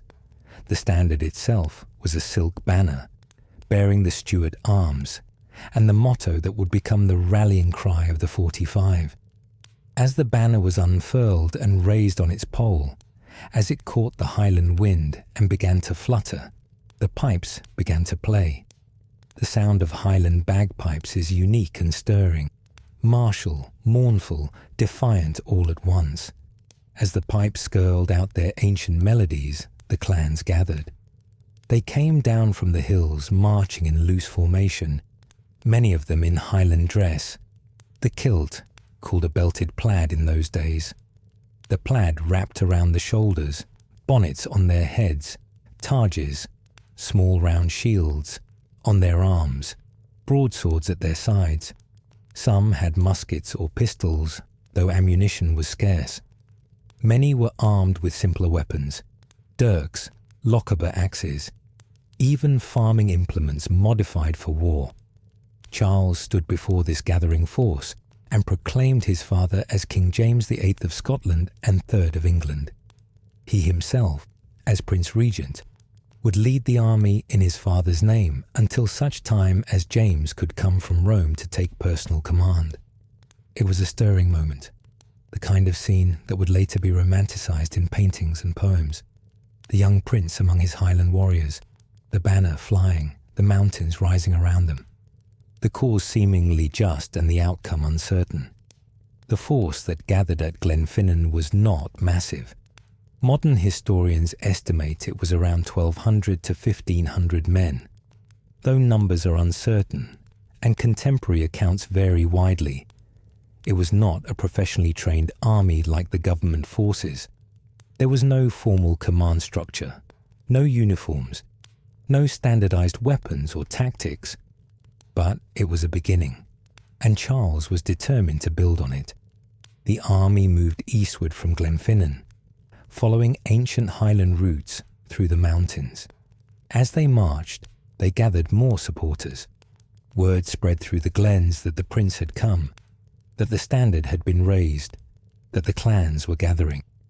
More men joined, some bringing their own weapons, others hoping to be equipped from captured government stores or from the French supplies that Charles kept promising would arrive. The Jacobite army proceeded eastward through the Highlands, following routes that had been travelled by Highland armies for centuries. They moved through Glenfinnan, past the ruins of ancient fortifications, through passes where mountains rose on either side, along the shores of lochs where the water reflected the changing Highland sky. The army reached Invergarry Castle by the last week of August. a stronghold that had once belonged to the MacDonalds of Glengarry. The castle itself was a ruin, having been destroyed by government forces after previous Jacobite risings, but the location was strategic, controlling access to important routes through the Highlands. From Invergarry, the army prepared to cross into the central Highlands via the Corrier-Yarak Pass, a high mountain route that led toward the Great Glen and eventually to the lowlands. The Corrier-Yarak Pass was a formidable obstacle, a zigzag path climbing steeply up the mountainside, reaching heights where clouds often obscured visibility and where snow could fall even in summer. The pass had been improved with a military road by General Wade in the 1730s as part of the government's effort to control the Highlands, but it was still a challenging route, especially for an army with baggage and supplies. General Sir John Cope, commanding the government forces in Scotland, had learned of the Jacobite rising and was marching north to intercept Charles. Cope planned to use the Corrier-Yarak Pass himself, moving from the south to catch the Jacobites as they came through the mountains. But when Cope's scouts reported that the Jacobites had already seized control of the pass and were holding the high ground, Cope made a fateful decision. Rather than force his way through a defended mountain pass where the Highlanders would have every advantage, he decided to march northeast to Inverness instead, leaving the route to the south open. Charles and his commanders could hardly believe their luck. The government army, which should have been blocking their path, had essentially stepped aside. The Jacobites crossed the Corrier-Yarak Pass unopposed, descending on the southern side toward the more populated regions of central Scotland. They were now in a position to strike at the heart of lowland Scotland, and there was no government army between them and Edinburgh. The army stopped briefly at Blair Castle, the seat of the Duke of Atholl. The Duke himself was away and loyal to the government, but his younger brother, Lord George Murray, had joined the Jacobite army at Perth. Blair Castle was a substantial fortification, and its capture, or at least the Jacobites' ability to occupy it temporarily, demonstrated that they were becoming a serious military force rather than just a ragtag collection of Highland raiders. Charles and his forces reached Perth on September 4th, 1745. Perth was a significant town, a royal burgh with a long history, located at a strategic point where the River Tay could be forded. The town surrendered without resistance, and Charles established his headquarters there. It was at Perth that the Jacobite army received some of its most important reinforcements and leadership. Lord George Murray formally joined the cause at Perth, offering his services to Charles. Murray was 48 years old, a veteran of the previous Jacobite risings of 1715 and 1719. He had been pardoned for his participation in those rebellions and had lived quietly on his estate since then. But when the standard was raised again, he could not resist the call. Murray understood Highland military customs and tactics far better than Charles or his Irish and French advisors. He was an experienced commander who knew how to lead men, how to choose ground for battle, how to organize supply lines and manage logistics. Charles appointed Murray as one of his lieutenant generals, and Murray effectively became the de facto military commander of the Jacobite army. This appointment, while militarily necessary, created tensions that would plague the campaign. Charles, for all his charm and courage, had no real military experience beyond his brief observation of the siege of Gaeta when he was 13. He had grand ideas and romantic notions about warfare, but he didn't understand the practical realities of command, logistics, and tactics. Murray did understand these things, and as a result, he often found himself disagreeing with Charles, or with Charles's favoured advisor, John O'Sullivan. O'Sullivan was an Irishman who had served in the French army, but many of the Scottish commanders distrusted him and questioned his competence. There was also an element of cultural tension. The Highland chiefs and Scottish nobles sometimes resented taking direction from Irishmen and Frenchmen rather than from fellow Scots. Charles, however, was intensely loyal to the companions who had sailed with him from France, and he often sided with O'Sullivan, even when Murray's advice was clearly sounder from a military perspective. At Perth, the army reorganized and trained for about a week. New recruits were drilled in basic military movements. Supplies were gathered. Weapons were distributed to those who lacked them. The force that eventually marched south from Perth was larger and better organized than the ragged group that had gathered at Glenfinnan, though it was still far from a professional army by the standards of the day. On September 14th, the Jacobite army captured Falkirk without opposition. Charles stayed at Callander House, the seat of the Earl of Kilmarnock. Kilmarnock had been wavering about whether to support the rising, but Charles's personal persuasiveness and the momentum of the Jacobite advance convinced him to declare for the cause. He brought his followers to join the army, adding to its strength. Callander House was a substantial country house with fine furnishings and comfortable accommodations, and Charles must have appreciated the chance to sleep in a proper bed after weeks of rough campaigning. The Jacobite army continued its march toward Edinburgh, growing more confident with each day that passed without encountering resistance. By September 16th, they had reached Gray's Mill in Longstone, on the western outskirts of Edinburgh. The capital of Scotland lay before them, defended only by the ancient walls of the city and by Edinburgh Castle, which sat on its volcanic rock overlooking the town. Charles sent a message to the Lord Provost of Edinburgh, demanding the city's surrender. The message was polite but firm. If the city surrendered peacefully, there would be no reprisals against the inhabitants, but if they resisted, the Jacobite army would take the city by force, and the consequences would be on the heads of those who resisted. The city authorities debated frantically about what to do. Edinburgh Castle, perched on its crag and garrisoned by government troops under the command of General George Preston, could not be taken without heavy artillery, which the Jacobites did not possess.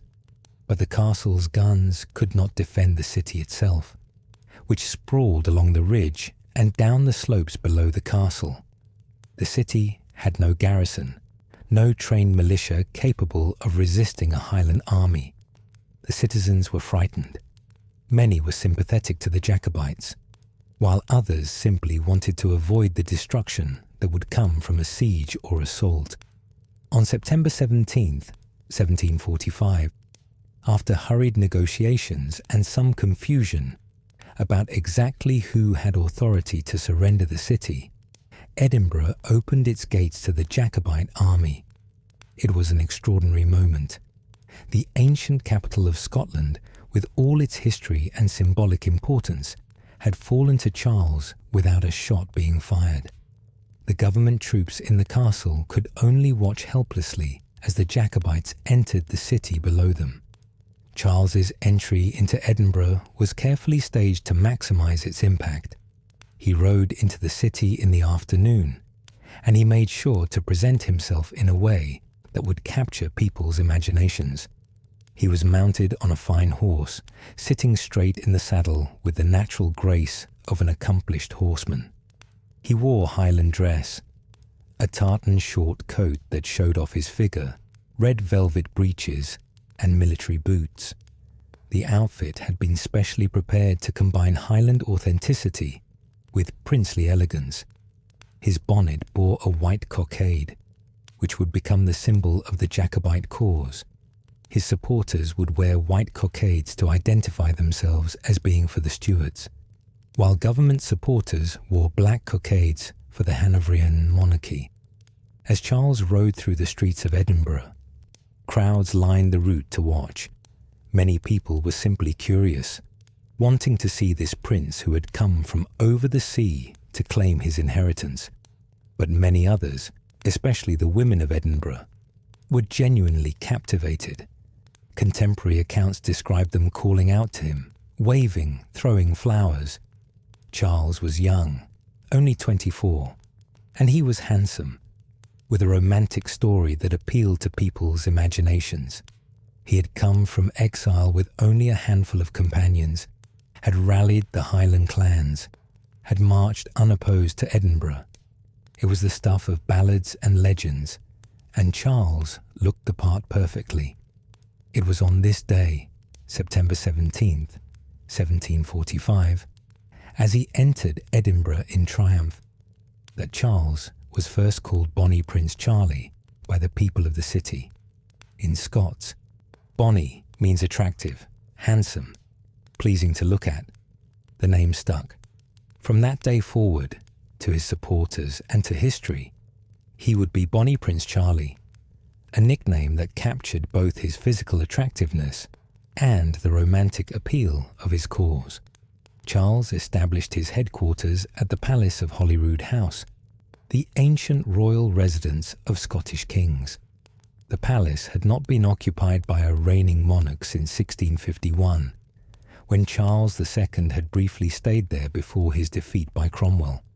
For nearly a century, Holyrood House had been maintained but largely empty, a reminder of Scotland's lost independence.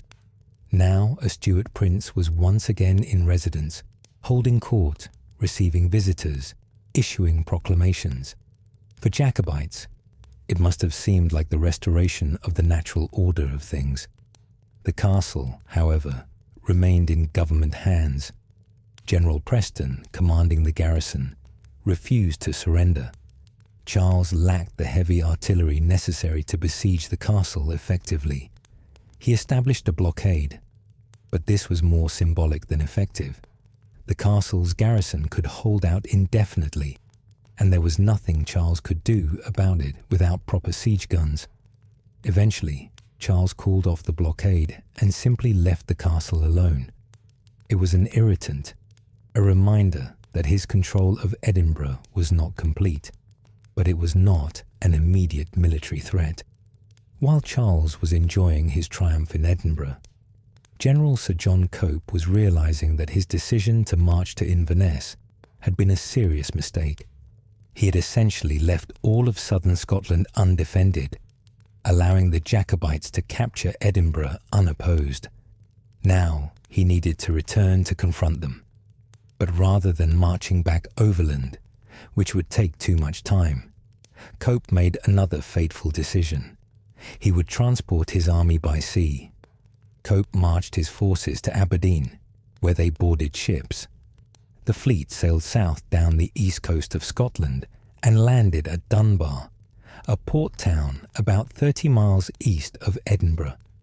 By September 20th, Cope had disembarked his army and was preparing to march on Edinburgh to recapture the capital. His force consisted of about 2,000 regular infantry, supported by dragoons, mounted infantry, and some artillery. They were professional soldiers, trained and equipped by the British government. On paper, they should have been superior to the Jacobite force, which was largely composed of Highland irregulars with limited military training. But paper advantages don't always translate to victory on the battlefield, as Cope was about to discover. On September 20th, Charles mustered his forces at Duddingston, a village just east of Edinburgh. The Jacobite army had grown since Glenfinnan. Estimates suggest Charles now had between 2,000 and 3,000 men, though exact numbers are hard to determine. The army marched eastward to meet Cope's advancing force. The two armies met at Prestonpans, in an area of flat ground near the coast, on the morning of September 21st, 1745. The battlefield was bounded by the sea to the north and by marshland to the south, with enclosed fields and stone walls creating compartmented terrain. Cope positioned his army in a defensive formation, with his infantry in the centre, his dragoons on the flanks, and his artillery positioned to fire into any attacking force. The battle began at dawn, and it was over almost as soon as it started. What happened at Prestonpans was a demonstration of the terrifying effectiveness of the Highland charge when it worked properly. The Jacobite army, moving in the grey morning light through mist that rose from the marshy ground, launched their assault. The Highland charge was not a simple matter of running at the enemy. It was a carefully developed tactic that combined firepower, speed, shock, and psychological intimidation. The Highlanders advanced in loose formation until they were within musket range, perhaps 60 to 80 yards from the enemy. Then they fired a volley from their muskets, not with the disciplined precision of regular infantry firing in volleys by rank, but rather a ragged discharge as each man fired when he felt ready. The effectiveness of this fire was limited. Muskets of the period were inaccurate and slow to reload, but it created smoke and noise and made the enemy duck down behind their defences. Then the Highlanders threw aside their muskets and charged. They ran at full speed, screaming their war cries, terrifying sounds in Gaelic that must have been deeply unnerving to government soldiers who didn't understand the language. As they ran, they drew their broadswords and readied their targes. The broadsword was a devastating weapon in close combat, a heavy blade designed to cut and slash rather than thrust, wielded with great force. The targe was a small round shield, usually made of wood covered with leather and studded with brass, with a spike in the centre that could be used as a weapon. When the Highlanders hit the enemy line, they came with tremendous momentum and ferocity. They used their targes to deflect bayonet thrusts, while hacking with their swords at any exposed flesh, faces, arms, necks. They pushed forward regardless of wounds, driven by courage and by a military culture that prized individual valour above personal safety. For soldiers trained in the orderly discipline of line infantry, where you stood in ranks and fired in volleys and relied on your comrades to left and right, the Highland charge was profoundly disorienting. Men suddenly found themselves in close combat with opponents who seemed half wild, who fought with a ferocity that went beyond anything in the military manuals. At Prestonpans, Cope's soldiers broke. The dragoons on the flanks, supposed to counterattack any enemy force that penetrated the line, instead fled almost immediately, riding away from the battlefield at full gallop. The infantry in the centre fought for a few minutes, but then began to panic. Units that had held together on the parade ground and in the security of garrison life simply came apart under the shock of the Highland charge. Men dropped their weapons and ran. Officers tried to rally them, but were swept up in the general rout. Within perhaps 20 minutes of the Highland charge beginning, Cope's army had ceased to exist as an organised force. The Jacobites pursued the fleeing government troops, cutting down many of them as they ran. Contemporary accounts speak of hundreds killed, hundreds more captured. Cope himself escaped, riding away with a small group of officers, but his army was destroyed. The government had lost the only military force stationed in Scotland, and they had lost it in less than an hour. Charles was said to have been only 50 paces from the front line during the battle, close enough to be in real danger from musket fire or from stray shots. His companions had urged him to stay further back, but Charles wanted to be seen by his men, wanted to share the danger with them. After the battle, when he saw the bodies of government soldiers scattered across the field, he reportedly expressed genuine remorse. These were his father's subjects, he said. They were British men who had died because they had chosen the wrong side in a dynastic dispute. He took no pleasure in their deaths, even though their defeat was essential to his cause. It was noted that during the battle, Charles and Lord George Murray had argued about the disposition of forces. Murray, with his military experience, had specific ideas about how the Highland army should be deployed to maximise its advantages. Charles or O'Sullivan had different ideas. perhaps based more on romantic notions of how battles should be fought than on practical military considerations. The argument was resolved in favour of Murray's approach, and the victory vindicated him. But the incident highlighted the tensions within the Jacobite command structure. These tensions would worsen as the campaign continued and would ultimately contribute to the disaster at Culloden. The victory at Prestonpans transformed the Jacobite position. Scotland now seemed to be firmly in Charles's hands. He had defeated the only government army in Scotland. He controlled Edinburgh. Support was flowing to him from all directions. Jacobite morale was at its peak, with many believing that nothing could stop them now. Charles returned to Edinburgh and resumed his court at Holyrood House, living like a king, receiving visitors, issuing proclamations, basking in his triumph. During this period, Charles held court with considerable style and ceremony. He dressed magnificently, alternating between Highland dress that emphasized his connection to Scotland and more formal attire that emphasized his royal status. He held regular audiences where supporters could present petitions, seek favours, or simply express their loyalty. He attended balls and social gatherings where Edinburgh society could meet him. He was charming, gracious, attentive to the people around him. Many people who met him during this period came away impressed by his personal qualities, even if they had reservations about his political cause. In mid-October, French ships arrived at Montrose on Scotland's east coast, bringing welcome supplies. The ships carried money, gold louis d'or coins that could be used to pay the soldiers and purchase supplies, and weapons, including muskets and powder. They also brought a French envoy, the Marquis de Guy, who carried letters of support from King Louis XV. For Charles, this seemed to validate his claims that France was backing his cause. He had told the Highland chiefs that French support would materialize once they proved the rising was serious, and now here was tangible evidence of French involvement. Jacobite morale, already high after Prestonpans, rose even higher. During this period, Charles established what was called the Prince's Council, a group of senior leaders who would advise him and help make strategic decisions.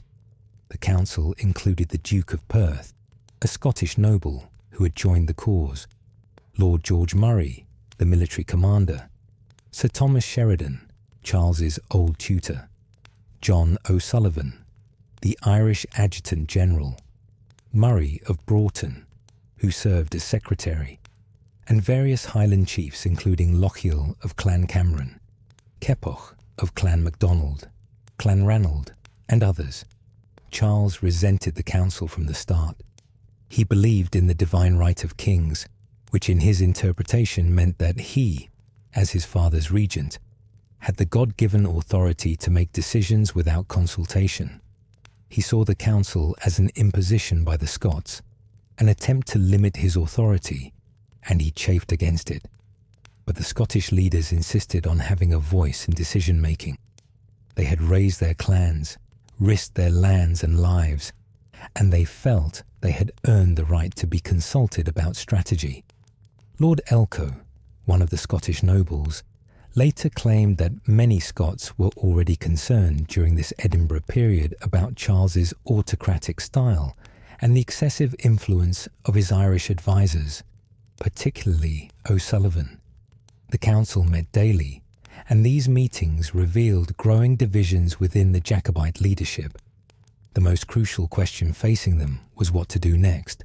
Some argued for staying in Scotland, consolidating their control, waiting for more French support to arrive. They pointed out that they now controlled most of Scotland north of the Forth Clyde line.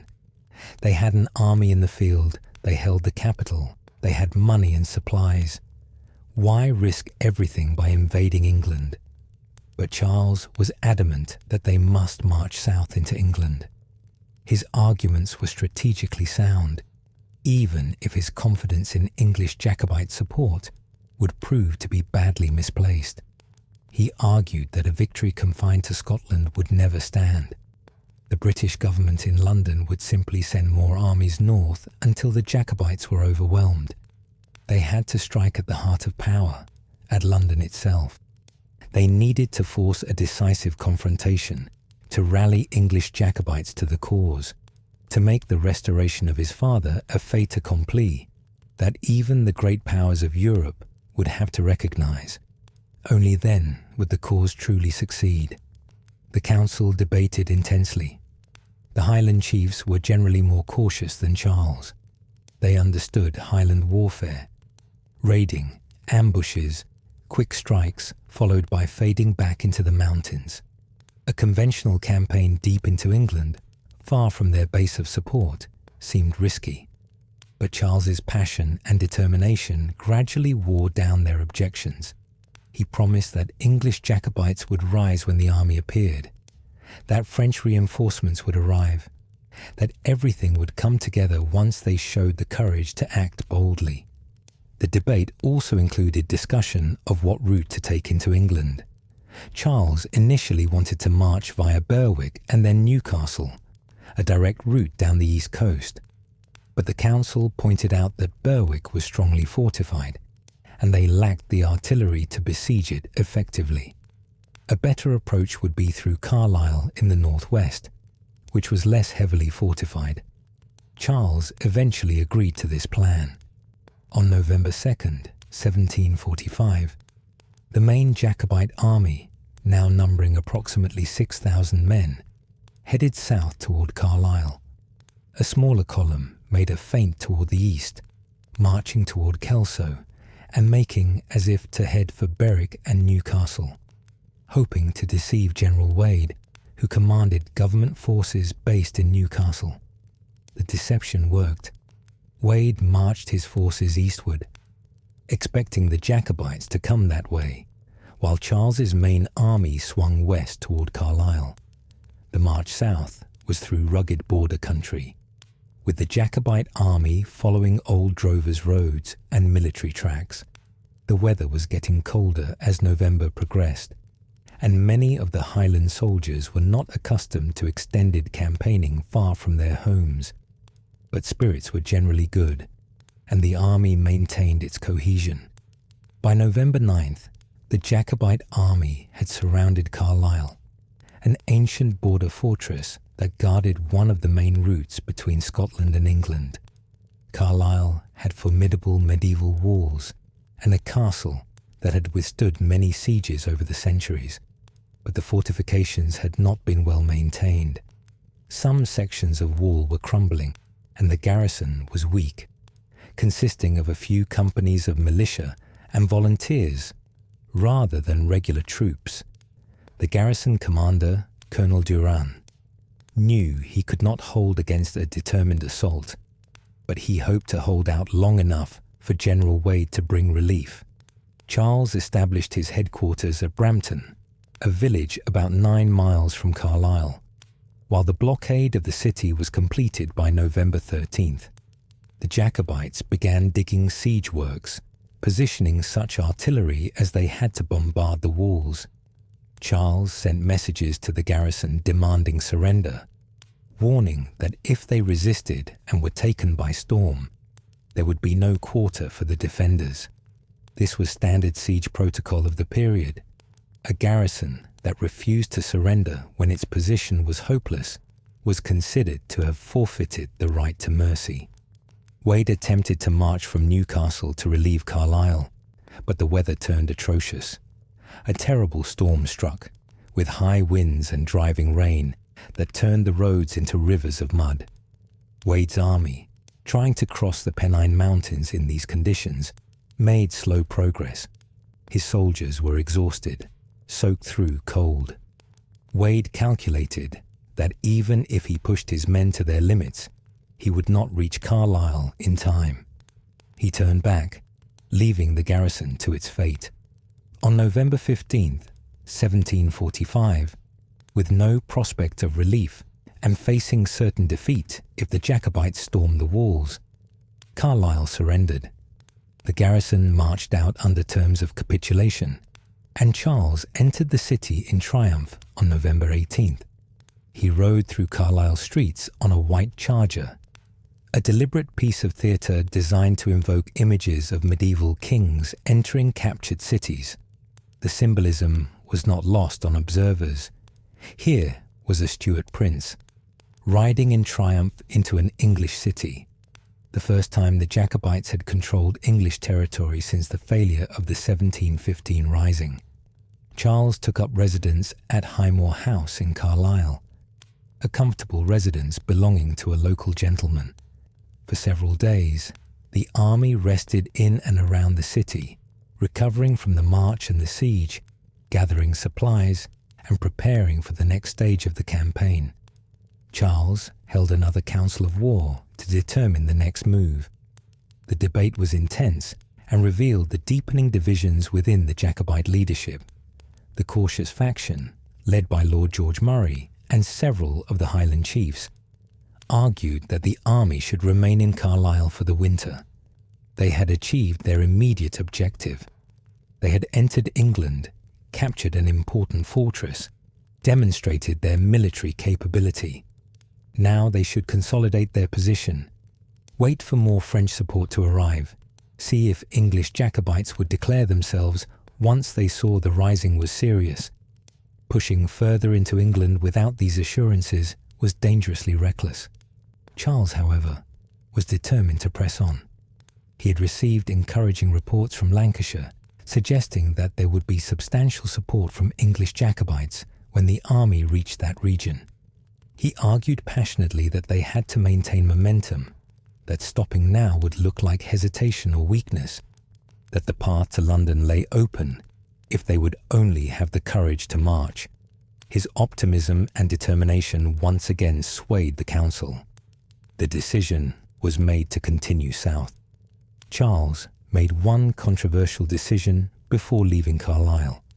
He decided to leave a garrison behind to hold the fortress, about 400 men, including the entire Manchester regiment, which would be raised later in the campaign, along with sick and wounded soldiers and some artillery pieces that would slow the army's march. Lord George Murray strongly objected to this decision. He argued that they needed every man for the march into England, that the garrison at Carlisle would be isolated and vulnerable once the main army moved south, and that it would be better to dismantle the fortifications and take everyone with them. But Charles overruled him. Carlisle was English territory. Leaving a garrison there made a statement that he intended to hold English ground, not just raid it. The decision would prove disastrous for the men left behind. The Jacobite army crossed the River Esk and marched south into England on November 21st, 1745. They reached Penrith that same day, a market town in Cumberland. The army continued south through Kendal on November 23rd, where Charles stayed in a house on Strickland Gate in the town centre. Local Jacobites came to pay their respects, but the expected flood of English recruits did not materialise. A few individuals joined, but nothing like the thousands Charles had been promised. The army moved on to Preston, reaching it on November 26th. Preston had historical significance for Jacobites. It was here that the 1715 Rising had effectively ended when the rebel army surrendered to government forces. Now, 30 years later, another Jacobite army was passing through, and memories of that earlier disaster must have been in the minds of older supporters. On November 29th, the Jacobite army reached Manchester, an important manufacturing town known for its textile industries. Manchester was the largest town the Jacobites had yet entered in England, and Charles hoped for a warm reception. He established his headquarters at a townhouse at 44 Manchester Street. The exact location is disputed by historians, but this is the traditional site. The army stayed in Manchester for several days, and during this time Charles ordered that local Jacobite volunteers be formed into a military unit, the Manchester Regiment. The formation of the Manchester Regiment should have been a triumph. English Jacobites finally declaring themselves, stepping forward to join the rising. but the numbers were disappointing. Only a few hundred men volunteered, and many of these were of questionable military quality, enthusiastic but untrained, often poorly equipped, more liability than asset in a serious battle. Where were all the English Jacobites who had supposedly been waiting for the Stuart standard to be raised? Charles had been assured by his advisers, had read letters from English supporters, had been told that thousands would flock to him once he was on English soil. But they didn't come. The great English rising that was supposed to materialize never happened. There were several reasons for this failure. Many English Jacobites had been executed or had their estates confiscated after the 1715 rising, and the memory of those punishments was still vivid. Supporting the Jacobites was high treason, punishable by death, and most people were not willing to risk everything on what still looked like a long shot. Additionally, by 1745, the Hanoverian dynasty had been on the throne for 30 years. A generation had grown up knowing no other kings than George I and George II. The Stuarts were increasingly seen as foreigners, Italian exiles with no real connection to England. And there was the religious factor. The Stuarts were Catholics, and England was overwhelmingly Protestant.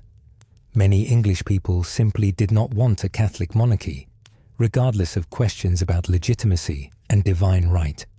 While in Manchester, Charles levied taxes on the town to support his army, as was standard practice when an army occupied a town.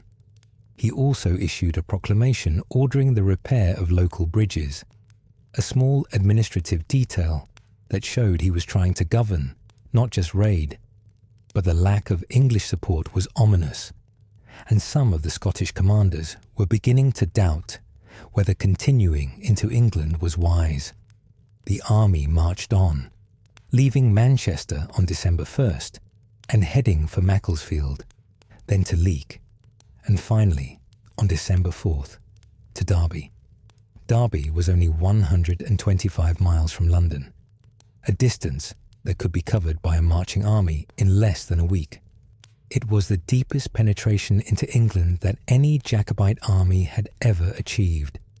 Leading elements of the Jacobite force had pushed even further south, reaching Swarkstone Bridge over the River Trent in Derbyshire, the southernmost point of the entire 45 campaign.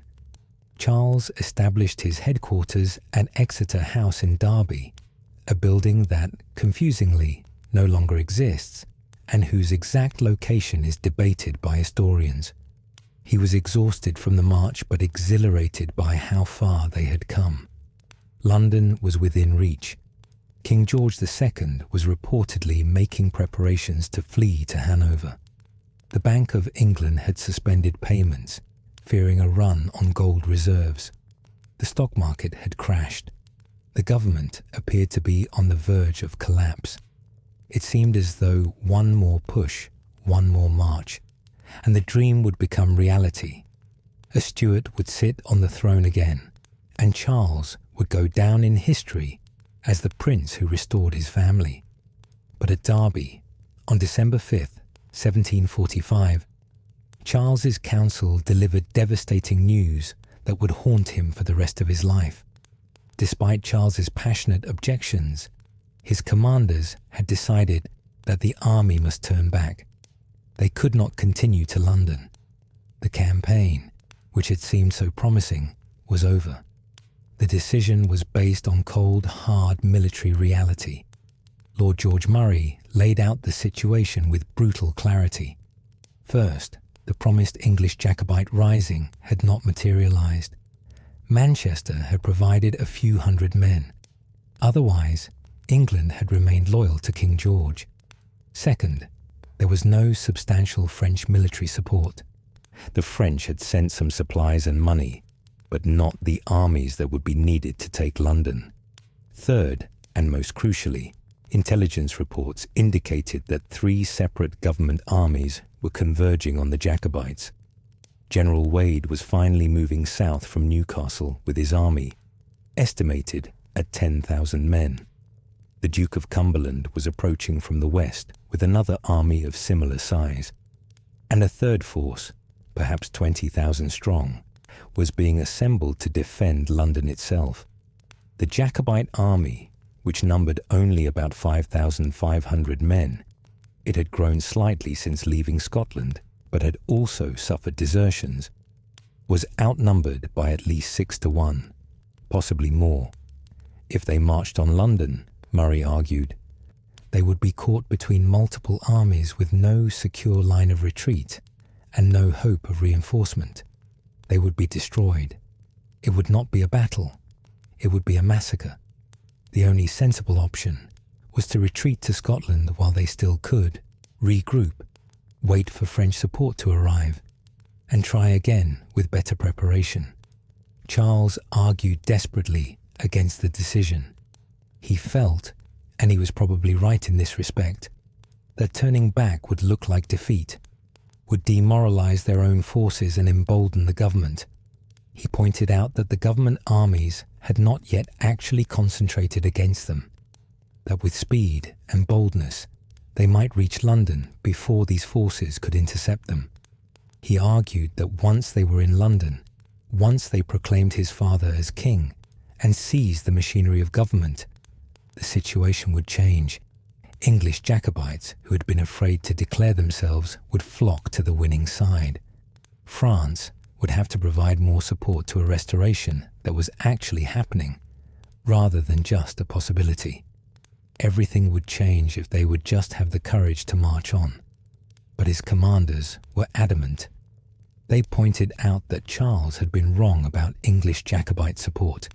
He had promised thousands would join them, and they hadn't. Why should they believe his promises now about what would happen in London? The chiefs and commanders had families and clansmen depending on them. They had risked everything on this campaign, but they were not willing to march their men into certain death for what looked increasingly like a doomed cause. During the debate, a crucial fact emerged that further damaged Charles's credibility with his commanders. Charles admitted that he had not actually heard from English Jacobites since leaving France, despite his earlier claims to the contrary. He had been receiving his information about English support from agents who may have been telling him what he wanted to hear, or who may have been out of touch with reality on the ground.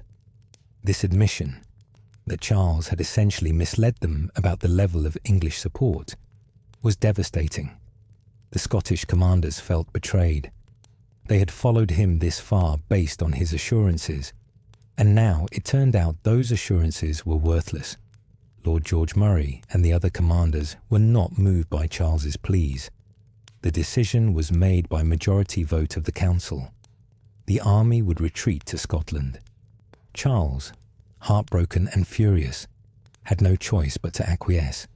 He later said that he would rather have been shot than forced to turn back, and those who saw him on that day reported that he wept openly at the decision.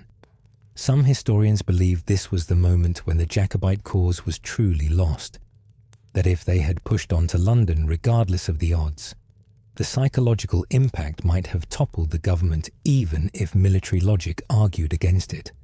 But we can never know. The decision was made, and on December 6, 1745, the Jacobite army turned around and began the long march back to Scotland. The retreat was difficult and demoralizing. The route was the same as the advance, but everything felt different.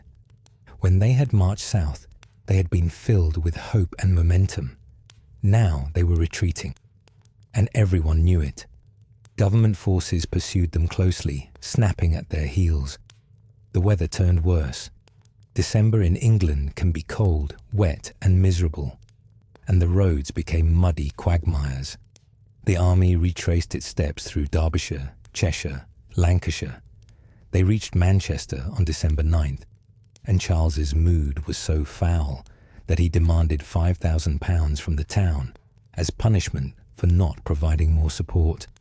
The town authorities pleaded poverty and eventually paid £2,500. The locals, who had welcomed the Jacobites on their way south, were now notably less friendly. Nobody wants to be associated with a losing side. Government forces under the Duke of Cumberland were now in close pursuit. Cumberland was the second son of King George II, a young man, only 24 years old, the same age as Charles, but an experienced military commander who had fought on the continent. He had the authority and resources to properly equip and supply his army, unlike the previous government commanders who had faced budget constraints and bureaucratic obstacles. Cumberland was determined to crush the rebellion, and he pursued the Jacobites relentlessly. On December 18th, near Clifton in Cumbria, a rearguard action took place that has become known as the Clifton Moor Skirmish. Lord George Murray, commanding the Jacobite rearguard, turned on the pursuing government forces and launched a surprise counterattack in the failing light of late afternoon. It was a sharp, brief action, cavalry and infantry clashing in the gathering darkness, but Murray's forces won the encounter, inflicting casualties on the government troops and forcing them to halt their pursuit for the night. It was a small victory, but it allowed the main Jacobite army to reach Carlisle safely. Charles re-entered Carlisle on December 19th with his army. Now came another controversial decision. Charles wanted to continue the march back to Scotland without delay, but he also felt obligated to the garrison he had left behind in the city. However, he decided, against Murray's strong advice, to leave the Manchester Regiment and some other troops behind as a garrison again, along with his sick and wounded and the artillery pieces they had been dragging with them. It was a decision that condemned those men to capture and execution. Charles and the main army crossed the River Esk and returned to Scotland, but the garrison at Carlisle was besieged by Cumberland's forces and forced to surrender. Many of the Manchester Regiment were later executed for treason, a grim reminder that rebellion against the crown was no game. The Jacobite army reached Glasgow on December 26, 1745, and rested there until January 3rd, 1746. Glasgow, Scotland's largest city, and an important centre of trade and manufacturing, had generally supported the government during the Rising. The city's merchants and manufacturers had prospered under the Hanoverian regime and the Act of Union, and they viewed the Jacobites as a threat to economic stability. Nevertheless, the city had no choice but to provide supplies and quarters for the army. Charles levied taxes on Glasgow, essentially forcing the city to pay for the rebellion against its will. During the Glasgow period, morale in the Jacobite army was low. The retreat from Derby had been psychologically devastating. Desertions increased as Highland soldiers, far from home and increasingly convinced the cause was lost, slipped away in the night to return to their clans. The army that had marched south with about 6,000 men now numbered perhaps 5,000 or fewer, and many of those were exhausted, ill-equipped, and demoralized. But Charles was not ready to give up. He decided to make one more attempt to control Scotland before the government could bring overwhelming force against him. The decision was made to march on Stirling and besiege Stirling Castle, one of the most important strategic locations in Scotland. Stirling sat at the junction of the Highlands and Lowlands, controlling the main routes north. The castle, perched on its volcanic crag like Edinburgh Castle, was virtually impregnable without heavy artillery, but the town of Stirling itself could be taken. The Jacobite army marched from Glasgow to Stirling, arriving in early January 1746. The town surrendered almost immediately. The inhabitants had no desire to see their homes destroyed in a siege, but the castle, garrisoned by government troops, refused to surrender. The Jacobites lacked the artillery to seriously threaten the castle, but they began siege operations anyway, more to maintain the appearance of military activity than with any real hope of success. While the siege of Stirling dragged on ineffectively, General Hawley, who had replaced General Wade as commander of government forces in Scotland, marched north from Edinburgh with an army to relieve the castle. Hawley was an experienced but overconfident commander who had little respect for Highland troops. He believed the retreat from Derby had shown that the Jacobites were broken and that crushing them would be straightforward. The two armies met at Falkirk Muir on January 17th, 1746. The battlefield was a bleak moorland, and the weather was atrocious. High winds and driving rain that made visibility poor and made muskets difficult to fire. The battle began in the late afternoon, with both armies trying to seize the high ground. What followed was another demonstration of the devastating effectiveness of the Highland charge under the right conditions. The Jacobite right wing, led by Lord George Murray, launched a ferocious attack on Hawley's left. The government troops, many of them dragoons, mounted infantry, broke and fled almost immediately. The centre of Hawley's line wavered and then collapsed. Within a short time, the government army was in full retreat back toward Edinburgh, leaving behind their tents, supplies, and artillery. It was another Jacobite victory, and it demonstrated that the Highland army was still a formidable fighting force when properly led and when attacking on favourable terrain. But the victory at Falkirk came at a cost. Casualties on both sides were significant, and the Jacobite army, which could not easily replace its losses, was weakened. More importantly, the victory did not achieve any strategic objective. Stirling Castle still held out, and now there was a new, more dangerous government commander arriving to take charge. The Duke of Cumberland reached Edinburgh in late January 1746 to assume command of government forces. His arrival marked a turning point in the campaign. Cumberland had the authority, the resources, and the determination to organise a proper campaign of suppression. He was methodical, ensuring his troops were well trained, properly equipped, and adequately supplied. He established supply depots, organised transport, improved roads, and built up his army to overwhelming strength. He was preparing not just to defeat the Jacobites in battle, but to destroy them completely and to crush Jacobitism in Scotland once and for all. Charles, faced with Cumberland's methodical advance and unable to take Stirling Castle, made the difficult decision to abandon the siege and retreat further into the Highlands. In early February, the Jacobite army marched north through Crieff to Inverness. The retreat into the Highlands was a recognition that the lowlands could no longer be held, that the army needed to return to the mountainous regions where Highland warfare, raiding, ambushes, guerrilla tactics might give them an advantage against superior government forces. During February and March of 1746, the Jacobite army spent its time in the Highlands, capturing some government outposts, Fort George and Fort Augustus, and trying to recruit more men to replace losses from desertion and casualties. Charles stayed at various Highland houses during this period. He spent several days at Kilravok Castle, the seat of the chief of Clan Rose.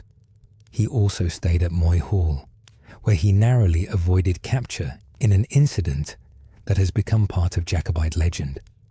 A small advance party of government soldiers sent to capture Charles in a surprise night raid was detected by local men who were acting as sentries on the roads leading to the hall. These men fired shots and shouted in Gaelic, creating the impression of a large force. The government soldiers, thinking they had stumbled into a major Jacobite position, retreated in confusion, and Charles escaped. But these small successes could not change the fundamental reality of the situation. Cumberland was advancing methodically up the east coast, with an army that now numbered about 8,000 or 9,000 men. Disciplined regular troops supported by powerful artillery. The Jacobite army, by contrast, had shrunk to about 5,000 men through desertions and casualties. Many of these were exhausted, hungry, supplies were increasingly scarce, and increasingly fatalistic about their chances. By early April, Cumberland's army had reached the Inverness area. It was clear that a major battle was imminent. Lord George Murray and other experienced commanders urged Charles to avoid a pitched battle. They argued that the Jacobites should disperse into the hills, wage a guerrilla campaign, make the government forces exhaust themselves trying to control the vast, trackless Highlands. The clans could live off the land, striking at government supply lines and isolated detachments, fading away when superior force was brought against them. It was the traditional Highland way of warfare, and it might prolong the resistance indefinitely. But Charles refused. He was tired of retreating, tired of avoiding battle, tired of the cautious approach. He wanted a decisive confrontation. He believed, or perhaps he simply hoped, that another victory like Prestonpans or Falkirk would change everything, would revive the cause, would bring French support flooding in. He decided to fight. On the night of April 15th, 1746, the Jacobites attempted one last desperate gambit, a night march to surprise Cumberland's camp at Nairn, about 12 miles from Inverness. Cumberland's troops were camped at Nairn to celebrate the Duke's 25th birthday, and there were rumours that the soldiers were drunk from the celebrations. If the Jacobites could launch a surprise attack in the dark, they might catch the government forces unprepared and win a stunning victory. The night march that began on April 15th, 1746, was doomed from the start. The plan was bold. March 12 miles in darkness, arrive at Cumberland's camp before dawn, launch a surprise attack while the government soldiers were sleeping off their birthday celebrations. But the execution was disastrous. The Jacobite army set off late in the evening, already exhausted from previous days of marching and short rations. The routes through the moorland were difficult to navigate in darkness, with rough ground, boggy patches, and no clear paths. Men fell behind almost immediately. Some became lost in the darkness, wandering off course. Others, weak from hunger and fatigue, simply could not maintain the pace. The Highland soldiers, used to moving through their native glens, found the darkness and unfamiliar terrain challenging. As the night progressed, the column became increasingly strung out, with large gaps opening between units. By the time the leading elements of the Jacobite army approached Cumberland's position, dawn was already breaking. The surprise was lost, and worse, only a fraction of the Jacobite army had actually made it to the attack position. Perhaps 2,000 men out of the 5,000 who had started the march. With daylight coming and the surprise gone, the commanders recognized that attacking was now suicidal. A force of 2,000 exhausted men could not assault Cumberland's prepared camp of 9,000 well-rested regulars. The order was given to retreat. The Jacobite army turned around and began the weary march back toward Culloden. Men who had marched all night without sleep, without food, were now forced to march back. It was a recipe for disaster. By the time the army reached Culloden Moor and began to take up positions, the men were in terrible condition. They had not slept. They had not eaten. Many had not had a proper meal in days. They were exhausted physically and mentally, and now they were being asked to stand in formation on open moorland and face Cumberland's well-fed, well-rested, well-trained army. The choice of battlefield was catastrophic. John O'Sullivan, Charles's Irish adjutant general, had selected the ground, a stretch of open moorland called Drumossie Muir, near Culloden House. The ground was bounded by walled enclosures to the north, the Culloden enclosures, and south, Culloden Park, creating a relatively narrow front. But most importantly, it was open, flat, and largely clear of obstacles. Lord George Murray immediately objected. Open ground favoured Cumberland's advantages. His powerful artillery, his disciplined infantry, his superior numbers.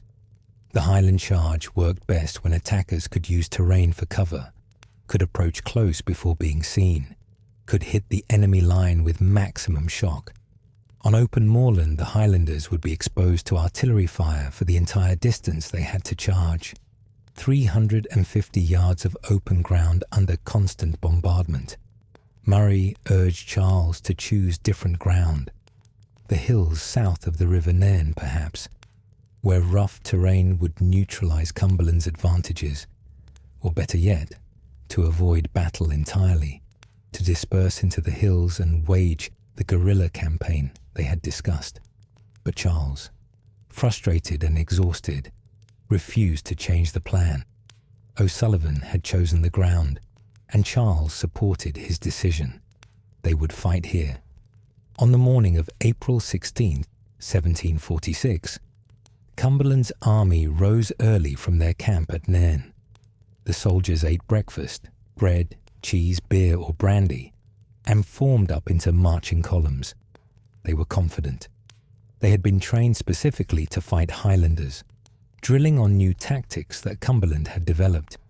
They marched westward toward Culloden Moor, approaching the Jacobite position around midday. The Jacobite army, such as it was, formed up on the moor. Charles had only about 5,000 men present. Many were still straggling in from the failed night march, and many who should have been there were simply absent, foraging for food, or having deserted during the night, or assigned to operations elsewhere in the Highlands.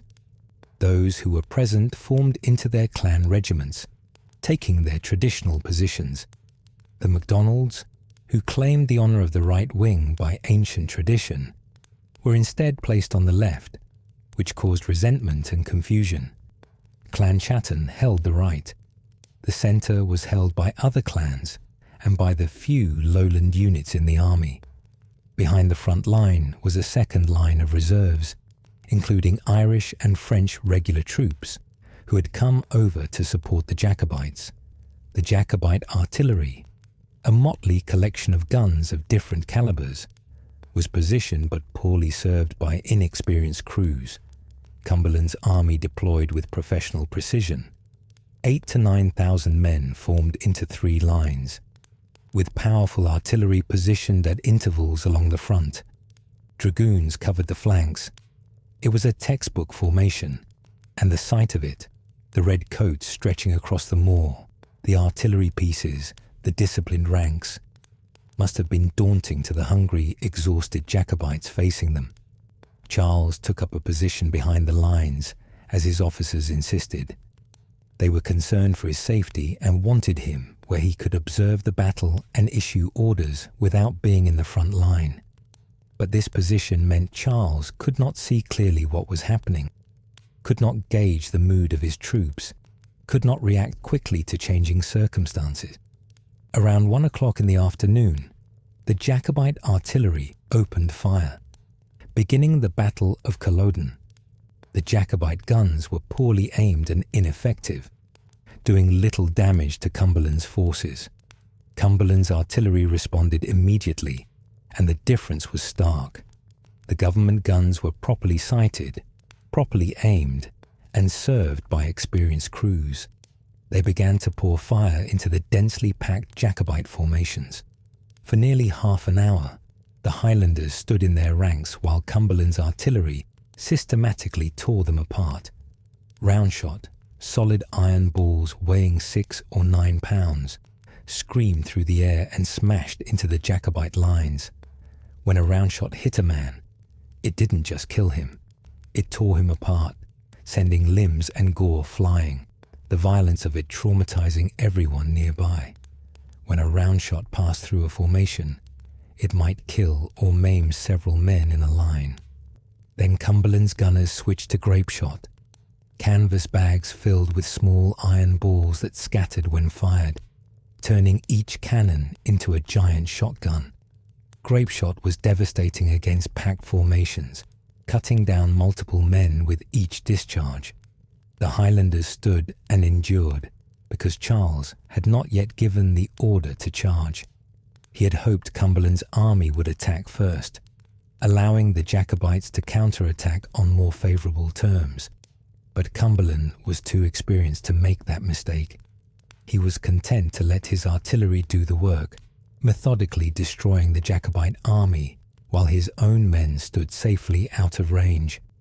Charles finally sent a messenger with the order to charge, but the messenger was killed by artillery fire before reaching the front line. Time passed. More men died under the bombardment. Finally, someone, it's unclear who, gave the order. Or perhaps the Highlanders simply could not stand it any longer and charged without orders. The Highland army began its assault. The right wing, Clan Chattan, charged across the 350 yards of open moorland that separated them from Cumberland's line. They moved through rough ground, through patches of bog, under constant artillery fire. Men fell at every step, but the survivors kept coming, driven by courage and desperation. They crashed into the government left, Barrel's 4th Foot and Munro's 37th Foot, with tremendous force. For a few minutes, there was fierce hand-to-hand combat. The Highlanders fought with desperate courage, their broadswords hacking at the government soldiers. Some broke through the first line, fighting their way into the second line beyond. But Cumberland had prepared for this. He had drilled his men in a new bayonet tactic. Instead of trying to bayonet the man directly in front of you, who was protected by his shield, you thrust to the right, at the exposed side of your neighbour's opponent. This simple innovation proved devastatingly effective. The Highlanders, accustomed to fighting where each man protected his own left side with his targe, found themselves being stabbed from the side, from directions they couldn't defend against. The government infantry held. The Highland charge, which had broken armies at Prestonpans and Falkirk, could not break Cumberland's disciplined lines. The Highlanders were repulsed, many cut down in the brutal melee. Those who survived began to fall back. On the Jacobite left, the MacDonalds never even reached the government line.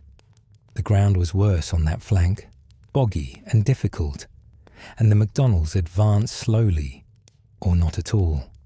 Some accounts suggest they were reluctant to advance because they resented being placed on the left rather than their traditional position on the right.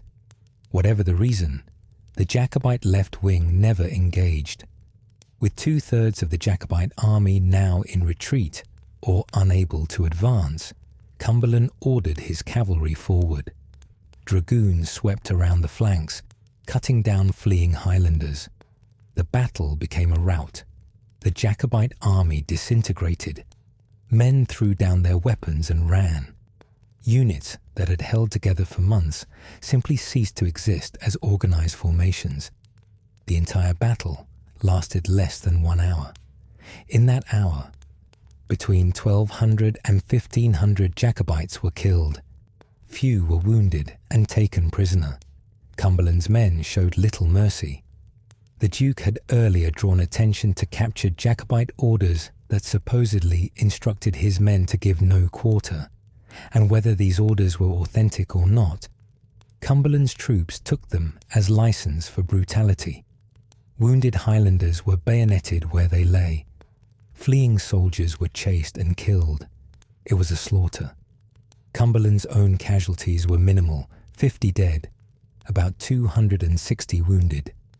It had been a one-sided massacre, not a battle. Charles watched from his position as his army disintegrated. His companions urged him to flee before government cavalry could reach him. Reluctantly, he mounted his horse and rode from the battlefield, with a small group of attendants. Behind him, his cause lay in ruins. The Jacobite rising was over. Charles fled from Culloden in a state of shock and despair. Everything he had worked for, everything he had risked, was destroyed in less than an hour.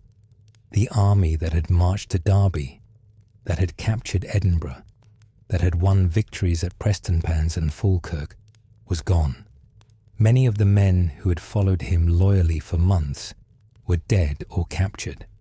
Those who survived were scattered, fleeing into the hills, trying to reach their homes before government troops could hunt them down. Lord George Murray, gathering survivors at Ruthven Barracks, about 30 miles south of Culloden, sent word to Charles that about 3,000 men had regrouped and were ready to continue fighting. But Charles sent back a message telling each man to save himself as best he could. He had given up. The cause was lost. All that mattered now was escaping with his life. Charles rode south from Culloden to Gorthlec, where he briefly stopped at the home of Lord Lovat. Then he continued to Invergarry Castle via Fort Augustus, always moving, always looking over his shoulder for pursuit. Government troops were spreading through the Highlands, searching for him specifically, but also arresting anyone suspected of Jacobite sympathies. The Duke of Cumberland, who would forever after be known to Scots as Butcher Cumberland, had ordered harsh reprisals. Villages were burned. Livestock was driven off. Women and children were turned out of their homes. Anyone found with weapons was arrested or shot. It was a campaign of deliberate terror, intended to break Highland society so completely that it could never again support a Jacobite rising. By late April, Charles and a small group of companions had made their way to the western coast. They obtained a boat and sailed through terrible weather to the Outer Hebrides, landing at Benbecula on April 27th.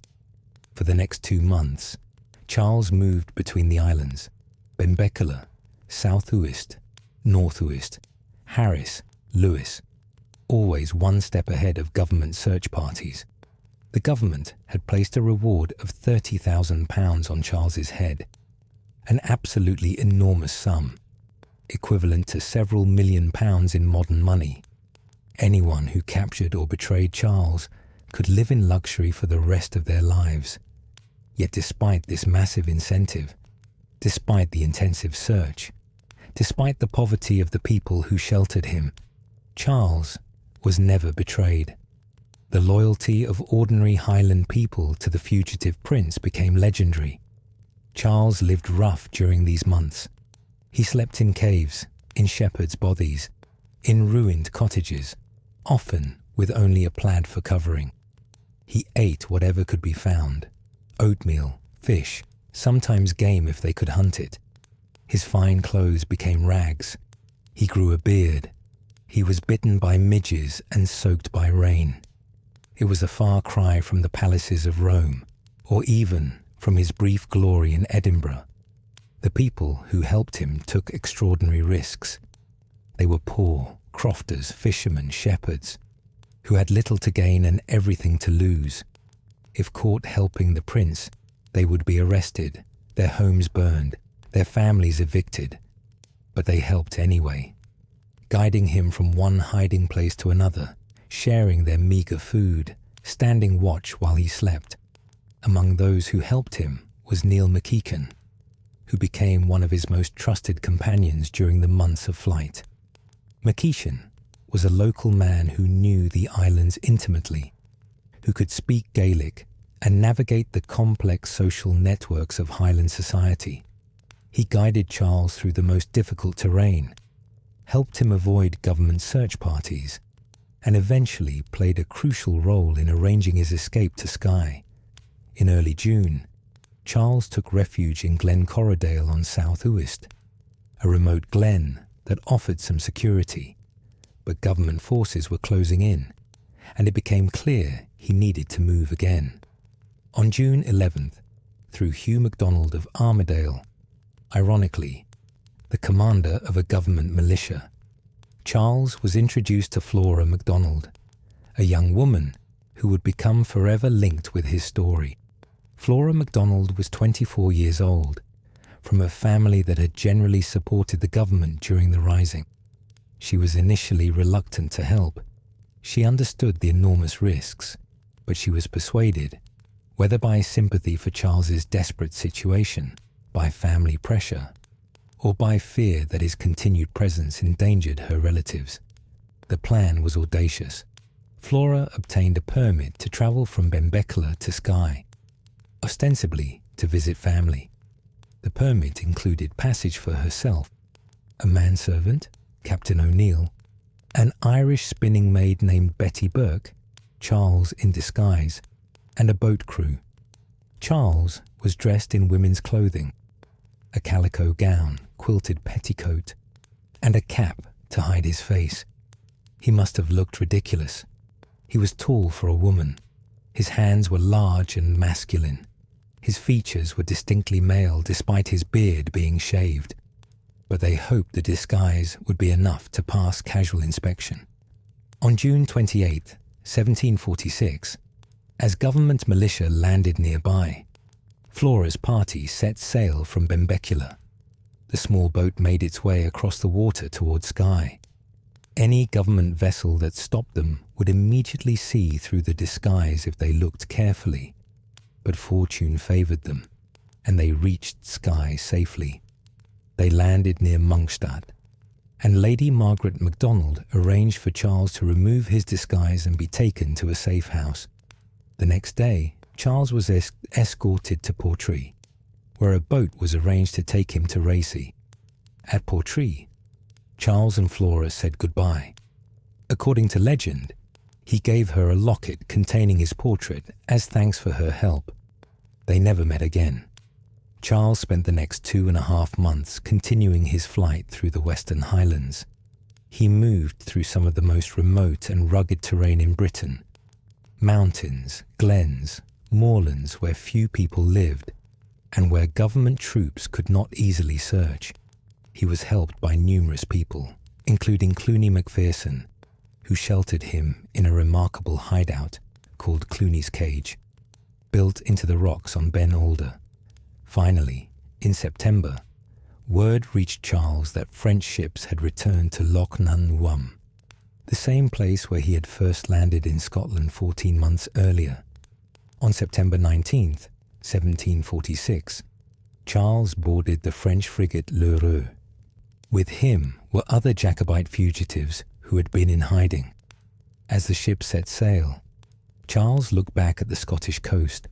He promised those with him that he would return, but he never would. He would spend the rest of his life in exile, and he would never again set foot in Scotland or England. Charles landed in France on October 10th, 1746. King Louis received him warmly at first, and the people of Paris celebrated him as a romantic hero.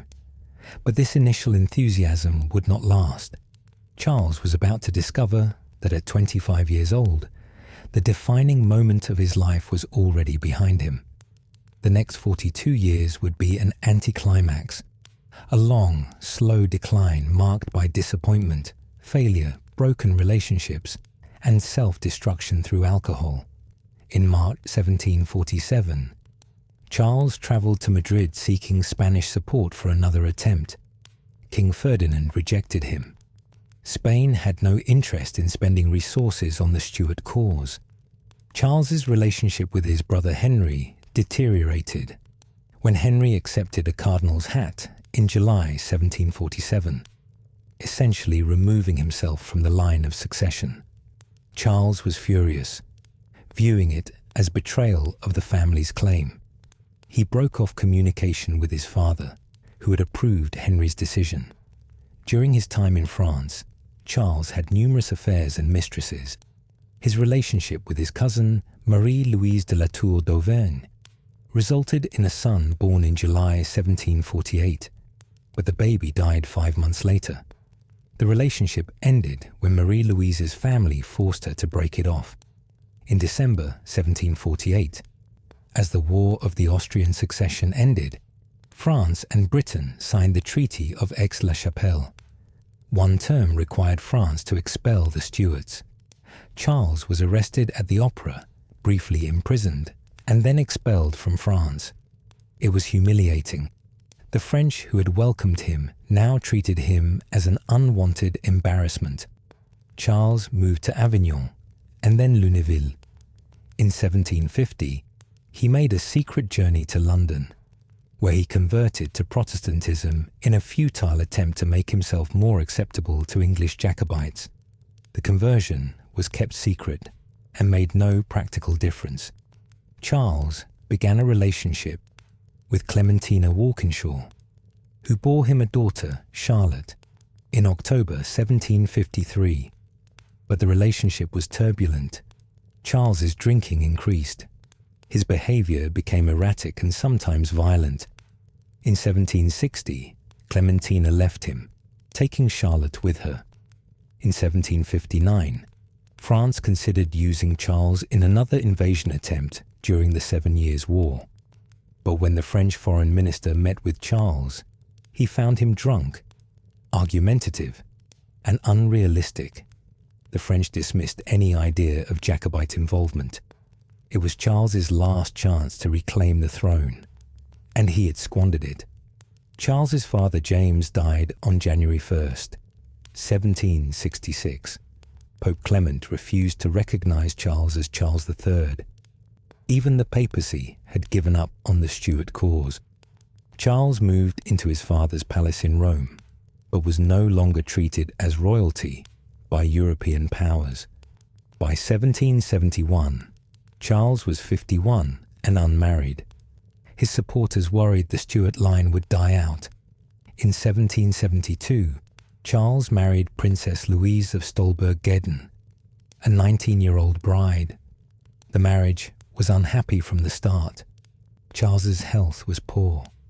He suffered from asthma, swollen legs, ulcers. His alcoholism worsened. He drank heavily, and his behavior when drunk became unpredictable and violent. The relationship with Louise grew increasingly quarrelsome. There were rumors of her affairs with the poet Vittorio Alfieri and others. Charles became jealous and abusive. In November 1780, after Charles apparently attempted to rape her while drunk, Louise left him. She claimed he had physically abused her. Most contemporaries believed her. After the separation, Charles lived increasingly isolated. The Pope awarded Louise half of Charles's pension. Charles's reputation was ruined. His brother Henry housed Louise at his estate, which Charles viewed as another betrayal. By 1783, Charles's health had declined severely.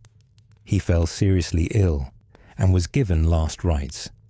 Though he recovered, he recognized his mortality. He sent for his illegitimate daughter Charlotte, whom he had refused to acknowledge for years. He legitimized her, gave her the title Duchess of Albany, and she came to live with him in Florence and Rome, nursing him devotedly despite his past rejection of her. Charles spent his final years living between Florence and Rome. In 1785, he returned to Rome permanently. His doctors advised limited travel due to his fragility. He was old, sick, bitter, and alone except for Charlotte.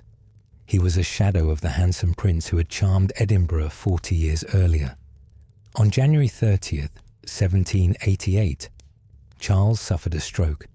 He died later that day at the Palazzo Muti in Rome, aged 67. His brother Cardinal Henry was present. For superstitious reasons, Henry recorded the death as January 31st. The anniversary of Charles I's execution was considered unlucky. Charles's will left most of his estate to Charlotte. His body was embalmed and placed in a cypress coffin, adorned with the orders of the Thistle and the Garter, regalia of royalty he had claimed but never truly possessed. He was first buried at Frascati Cathedral, where his heart remains in an urn beneath the floor. When Henry died in 1807, Charles's remains were moved to the crypt of St. Peter's Basilica in the Vatican, where they rest beside his father and brother, beneath Antonio Canova's magnificent monument to the royal Stuarts. Charlotte survived her father by less than 2 years, dying unmarried in November 1790. With her death, Charles Edward Stuart's direct legitimate line ended. Charles Edward Stuart's life was, objectively, a failure. He spent 24 years preparing for a moment that lasted less than a year. He won battles but lost the war. His defeat brought catastrophe to the Highland people who had supported him. Their clan system was destroyed, their culture suppressed. Thousands suffered because they had followed him. He spent his last 42 years in exile, never returning to Scotland, never achieving anything significant, slowly destroying himself through alcohol and bitterness. He died without legitimate heirs. His dynasty ended, his cause lost. Yet despite this, Charles Edward Stuart became one of the most romantic and beloved figures in Scottish history. The legend of Bonnie Prince Charlie has endured nearly 3 centuries, celebrated in countless songs, poems, stories, and paintings. Why? Perhaps because his story contains all elements of great tragedy: noble cause, early success, hubris, betrayal, defeat, dramatic escape. Perhaps because his 5 months as a fugitive demonstrated fierce loyalty of ordinary people who refused to betray him despite enormous reward. Perhaps because he represented something larger, the last gasp of the old order, the divine right of kings, the Stuart dynasty. His defeat marked the end of an era, and there is always something poignant about such endings. The songs commemorating Charles are numerous and beloved. The Skye boat song tells of his escape with Flora MacDonald. Mogiel Mere mourns his departure from Scotland. Charlie is my darling, and while be king but Charlie expressed Jacobite hopes. These songs keep his memory alive for each new generation. In modern Scotland, sites associated with Bonnie Prince Charlie are tourist destinations. Culloden battlefield attracts nearly 250,000 visitors yearly. The Glenfinnan monument marks where he raised his standard. The Prince's Cairn commemorates his departure from Scotland. Eilean Donan Castle has become one of Scotland's most iconic landmarks. Museums display artifacts: his Taj and backsword, Highland dress given to him, locks of his hair, his death mask. These objects have become relics, tangible connections to a romantic past. Charles's story has been depicted in films, television, and plays. David Niven portrayed him in 1948's Bonnie Prince Charlie. Andrew Gower played him in Outlander, introducing his story to new worldwide audiences. His legacy is complex and contradictory. He was brave but reckless, charming but self-destructive, determined but ultimately ineffective. He inspired great loyalty but led followers to disaster. He dreamed of glory but achieved only tragedy. Yet for all his failures, Charles Edward Stuart captured imaginations of his age and every age since. He embodied something people wanted to believe in: possibility of noble causes, loyalty transcending self-interest, courage against impossible odds. That the cause was lost makes it no less noble to those who cherish his memory. That he failed makes him no less a hero to those who sing his songs. Perhaps what matters is not whether Charles succeeded, but that he tried. That for one brief moment in autumn 1745, he dared to dream the impossible might be possible, that a prince in exile might reclaim his throne, that the old order might be restored. The dream failed, as such dreams usually do, but the dreaming itself was magnificent. More than 2 centuries after his death, Bonnie Prince Charlie remains a figure of romance and tragedy, celebrated in song and story, mourned for what might have been, remembered not for what he accomplished, but for what he represented: the eternal human longing for something better, something nobler, something just beyond reach. Charles Edward Lewis, John Sylvester, Maria Casimir Stuart was born in exile, lived in exile, and died in exile. He never ruled the kingdoms he claimed. but in the hearts and memories of the Scottish people, in the songs they sing and stories they tell. Bonnie Prince Charlie remains forever young, forever brave, forever riding across the Highlands in pursuit of a dream that could never be realized, but will never be forgotten. And so, dear listener, we come to the end of our journey through the life of Charles Edward Stuart, Bonnie Prince Charlie.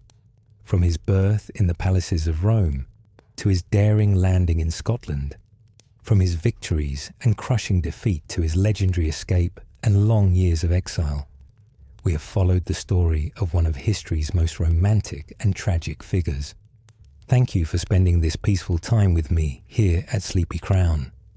If you enjoyed this journey through history, please take a moment to like this video. Leave a comment sharing your thoughts about the Jacobites or Bonnie Prince Charlie, and subscribe to join our community of history lovers who find comfort in these gentle tales from the past. May Charles's story carry you softly into restful dreams, and may you wake refreshed and ready for whatever adventures tomorrow brings. Until we meet again for another peaceful journey through history, sleep well, dear listener. Good night from Sleepy Crown.